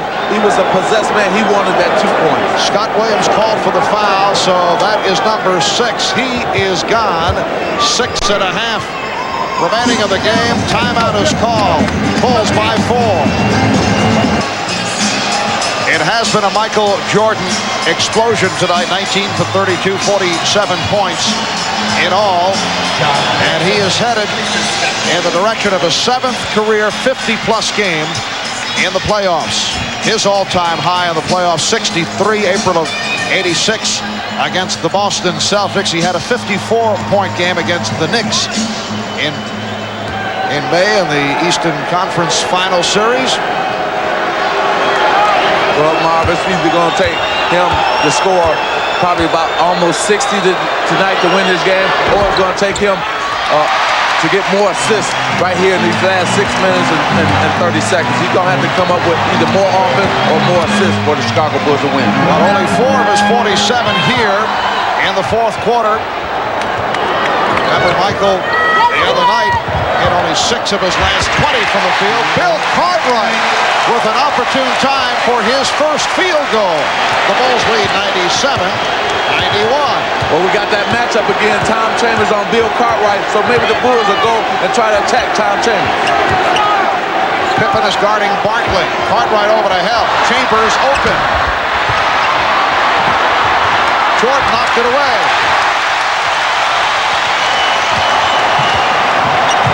Pippen with the hesitation dribble looking for the shot that changed his mind. Barkley was by himself on the glass, nobody else helping out. Shot clock at 7. Jordan played by Barkley. Shot clock at 3. Paxson. Marley rebounds. In the first half, Phoenix had 3 3-pointers go down for him. Here in the second half, no 3-point field goal. But right now, Phoenix have their best offensive team out on the court right now. And Johnson takes it to the basket. Beautiful penetration move by Kevin Johnson. He has 14. The Bulls 97. The Suns 93. Just under 5 minutes remaining in the game.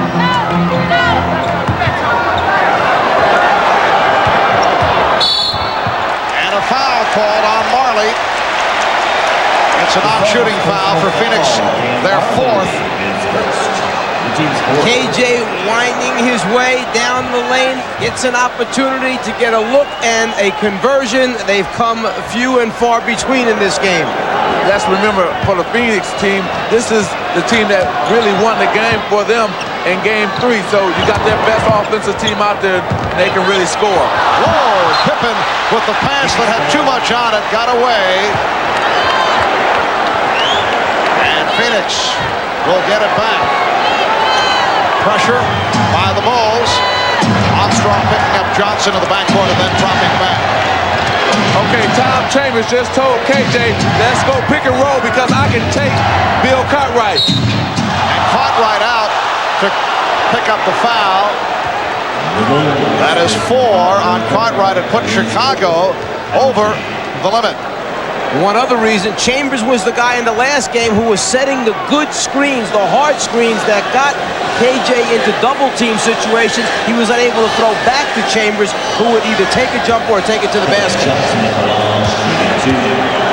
Phoenix 24 of 29 from the line. Kevin Johnson, a good free throw shooter, 82%. Did you say a good free throw shooter? You jinxed him, see? Put the whammy on? Yep. You know, right here, if I'm Phoenix, I would go to Tom Chambers every time down. I would pull him out outside anywhere, the free throw line or out on the three-point line, give it to him and let him go isolation against Cartwright.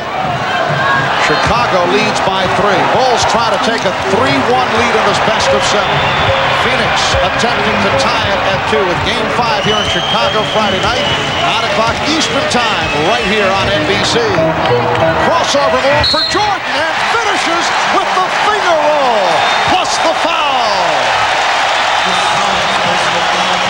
Dan Marley told us when he crosses over right to left, I cannot stay with him. I know it's coming, and there it is, right to left.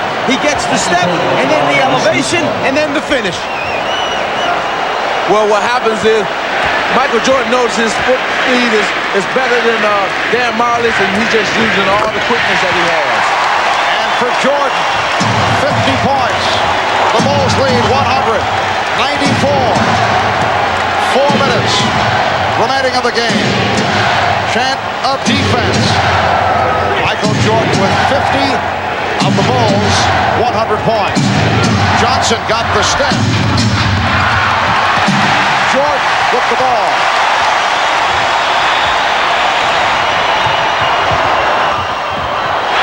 Pippen is rejected by Barkley. Knocked out of bounds by Ainge. What a play by Jordan, who was able to elevate, extend in the air as he made certain he had someone to pass the ball to. And then somebody just happened to be Scottie Pippen, and the guy that just happened to block the shot happened to be Charles Barkley, who, going back in the game earlier, had a few words for one another when there was some bumping and shoving going on, and Charles reminded him once again that that was me that got that block. So 3:35 remaining in this 4th quarter. The Bulls 100, the Suns 94 as Charles and Scottie get together. Miller Genuine Draft presents Genuine Moments. Well, tonight's Miller Moment takes us back to Game 5 of the 1987 Eastern Conference Finals, where Larry Bird stole the inbounds from Isaiah Thomas, and Dennis Johnson scored, enabling the Celtics with Bill Walton to go on to win Game 5 and advance to the NBA Finals. And it was this past Sunday in Game 3, late in the 3rd overtime, we saw Charles Barkley steal a pass from Stacey King to further seal the Suns' victory, ending the Bulls' chances of a sweep. In recognition of these moments, Miller Genuine Draft will donate $1,000 to the Thurgood Marshall Scholarship Fund. Armstrong. The Bulls 102. The Suns 94. 3.5 remaining in the 4th quarter. Charles Barkley has been quiet in the 4th quarter. Well, he's been quiet because they haven't gone to him. They're using this pick and roll play with Kevin Johnson and Tom Chambers. Now in Game 3, they went to Chambers and Barkley, but this time they're not going to either one of them. Charles has played 43 of the 45 minutes up to this point, and in the 4th quarter, we worried would fatigue set in. Kevin Johnson hits a baseline jumper. We wondered if fatigue would set in for Charles because he was guarding different people other than Bill Cartwright. He has 2 points, no rebounds, and 1 block in the 4th quarter. It is Chicago by 6. Michael Jordan has 50 points. Ainge gunning for the steal, knocked it out of bounds.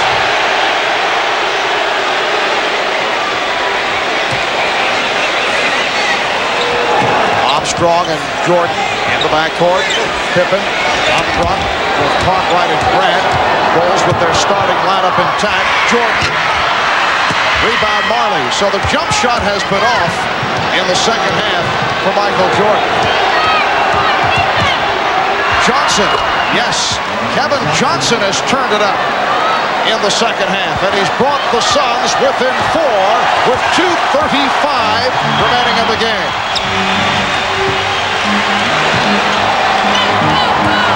Scottie Pippen taking advantage of a double team on Jordan, and then he's called for a double. No, wait a moment. Jump ball. A jump ball. The call was changed, and the Suns are upset. What they're saying is that the defensive player, as Pippen went up, blocked the shot, therefore Scottie came down, and that's what caused him to then start dribbling again, so they're calling it a jump ball. He goes up, he comes down, the piece of the ball, then he touches the ground. Good call. Good call. Good call. This is an important jump ball right here, the possession of it. And it's controlled by Chicago. Jordan using the official Hugh Evans as a screen, and then he's pushed. Oh, Ainge and Jordan going at each other. Ainge and Jordan had a incident earlier, and they continue to talk.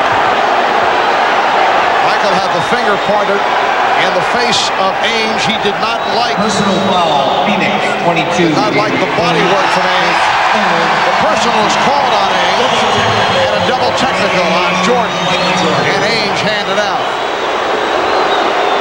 I still say that here's the play again. Now you're gonna watch it right here. After the foul, Michael throws his elbow up. Danny was hollering for an elbow. Then they got tangled up here. Danny gets mad, grabs the ball. Michael, they're just exchanging right now. But I still say if Phoenix is going to have a chance to win this game, they must go to Barkley or Tom Chambers. KJ is trying to do it, but I don't think he can do it by himself. Jordan is 11 for 16 from the line. He has 51 points. The Bulls have a 5-point lead. 2:20 remaining in the game. Chicago 104. Phoenix 98. Now Barkley backing Grant, who's playing with 5. Nice move by Charles Barkley off the spin to bring the Suns within 4. And that's all because of the concern that Chicago has with the three-point shooting of Phoenix. Nobody came to double Charles. He takes him one-on-one. Chicago playing the clock. Jordan with the step. Jordan going glass. Rebound Grant. That's a big bucket for Horace Grant, giving Chicago a 6-point lead. See, that's what happens when you get 2 or 3 guys trying to stop Michael Jordan. Horace Grant is open for open shots. Oh, nice pass. Johnson setting up Chambers. Knocked out of bounds by the Bulls. Tom Chambers could not stuff it.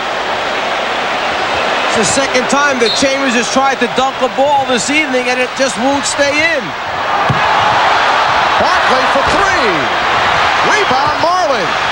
Fires for 3. Rebound Barkley. And that's a goaltend. The basket will count. Well, the Phoenix Suns are fortunate. They don't need threes right now. It's only a 6-point game. But because of the offensive rebound by Charles Barkley of Dan Marley's missed 3-point, the basket is good. Suns have 3 timeouts left. Bulls 2 and a 20.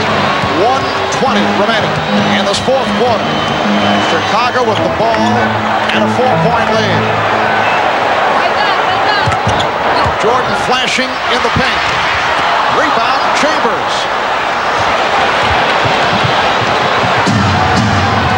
Johnson eluding Armstrong, finding Barkley, and the Suns move within 2 with 1:01 remaining. Phil Jackson takes a timeout.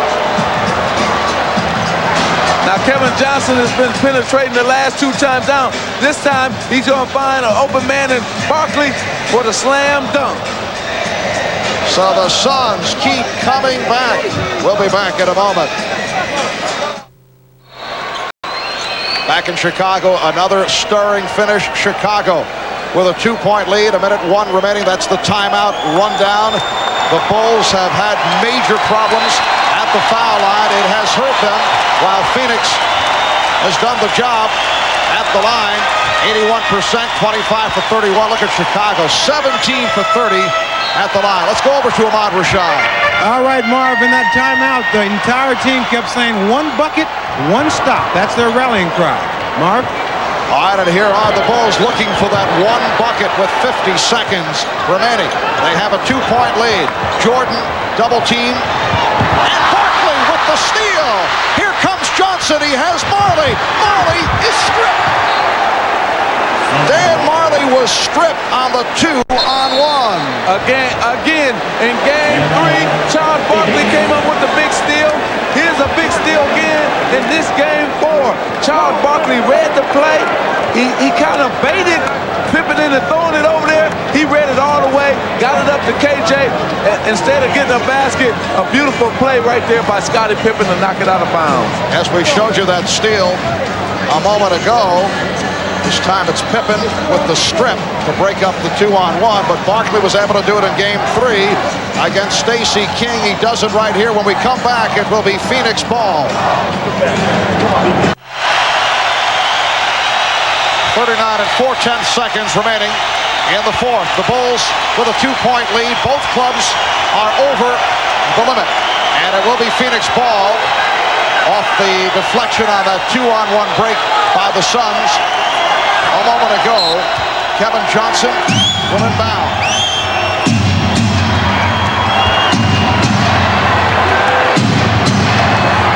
Pippen reaching around, last touched by Pippen.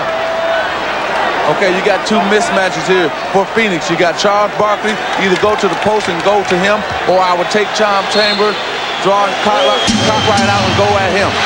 The steal by Armstrong. Armstrong took it away from Kevin Johnson. They want to play good defense without fouling right now. There is a 7-second disparity between the shot clock and the game clock. Jordan, yes, and it counts. You know, it would have been better for Charles to foul him all the way than halfway foul him.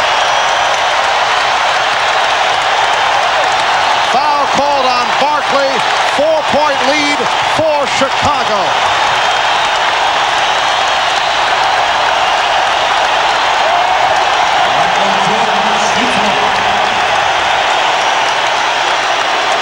Michael Jordan, 12 of 17 from the line. Gunning for point number 55. The Bulls lead by 5, 13 and 3/10 seconds remaining in regulation. And the Suns take a timeout. They're down to 1 timeout left. Just when Phoenix had come out of the timeout, set up a play to try and tie the score. The inbounds pass is fumbled, picked off by B.J. Armstrong, and then Chicago tries to use the clock. And remember, I was talking about whether Charles would hard foul Michael Jordan. It was time for that hard foul right there. Instead of hard fouling him, he lets Jordan get it up, and he compounded by fouling him, and it's a chance for the 3-point play. The Bulls by 5. We'll be back in a moment. Jordan puts the ball on the floor, goes to the basket to try and initiate contact. Instead of taking his arms down, Charles Barkley tries to move under him for the offensive foul. No good. Too much concentration, too much elevation. Michael Jordan on the drive to the basket gives Chicago the lead. And Michael Jordan with 55 points has tied Rick Barry for the second highest total in an NBA Finals game. Elgin Baylor with 61. Rick Barry had 55 back in 67 against Philadelphia. And now Michael Jordan with 55. Charles made a major mistake there. He should have, just like Mike said, take his arms out. You got to put Michael on the floor, make him go to the free throw line where the whole Bulls team have been struggling, and you got a better chance. You got to take that chance to foul him, take him out. 13 and 3/10 seconds. Phoenix needing a quick bucket. Marley passed on the three and then was fouled. And that's not bad. It stops the clock. Not bad from the Phoenix point of view with 9 and 5/10 seconds remaining. Dan Marley, who has been very quiet in the second half after that three-point shooting display at the end of the second quarter, will go to the line. He's 0 for 1 from the line. Michael Jordan called for the foul. And Marley, a 78% foul shooter. Watch out now here, because Dan might go for the make and then try to miss make the first one. Might try to go to miss the second one. So let's see what happens here. Well, he won't get that opportunity because he missed the first one. Well, right here I could see him trying to miss on purpose. Right, the second one. Missing. Right. But I don't think he'll do it now because he missed the first one. Oh. He tried it, yes, but he did. But it didn't work for him. 4-point lead, pressure by the Suns, who get the foul. Frank Johnson will send B.J. Armstrong to the line. If I can go back to that play by Michael Jordan, see the difference between Barkley foul and Michael Jordan foul. He didn't give Marley a chance to get the ball up to the hoop, and Charles Barkley gave Michael Jordan a chance to shoot the ball. So Armstrong, an 86% free throw shooter, will go to the line. Here's Marley. Yes, looked like he was trying to bang it off the back of the rim. So he tries to hit the first and misses. He tries to miss the second and hits. Right. It just worked out opposite for him. 7 and 2/10 seconds remaining, fourth quarter. 110, 105, Chicago. Armstrong with his first appearances on the line.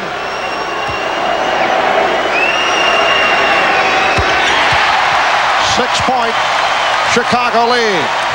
Time running out on the Suns here in game 4. Miller fires. So the Chicago Bulls have taken a 3-1 lead on the Phoenix Suns. Despite shooting 53% from the foul line, check that, 60% from the foul line. They shoot 53% from the field, and led by Michael Jordan, who had 55 points. The Bulls win it 111-105. Let's go to Ahmad. All right, thanks, Marv. Michael, the Phoenix Sun caught you guys a little emotionally down on Sunday. That didn't happen tonight.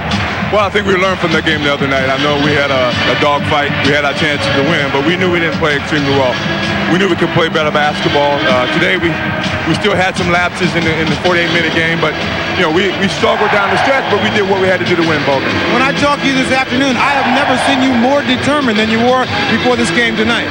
Well, I was very disappointed with the way I played last game. You know, I had a lot of chances to win the ball game, and I didn't really converge on it. So I wanted to, do my part this game and hopefully give ourselves a chance to win the game. Did you worry at any time that maybe the other guys weren't getting involved in the offense? Yeah, I was a little nervous, at the beginning of the game because I was getting some easy shots. I was getting some penetration, some layups, and I didn't know how the guys were going to stay within the game. But I think they did a good job. I think we did a good job of keeping them involved. One of the things, it looked like one of your strategies was to get to the hoop more.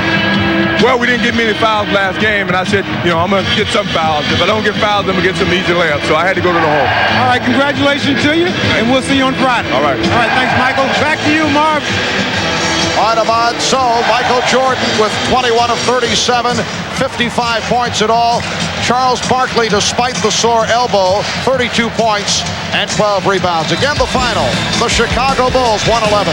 Phoenix Suns 105. Join us Friday night here in Chicago, 9 p.m. Eastern, 6 p.m. Pacific. Game 5 of the NBA Finals tonight. Following your late local news, don't miss The Tonight Show with Jay Leno and Late Night with David Letterman, followed by Later with Bob Costas. For Bob, for Mike Fratello, Magic Johnson, Bob Rashad, and Hannah Storm, I'm Marv Albert. This has been a presentation of the NBA on NBC.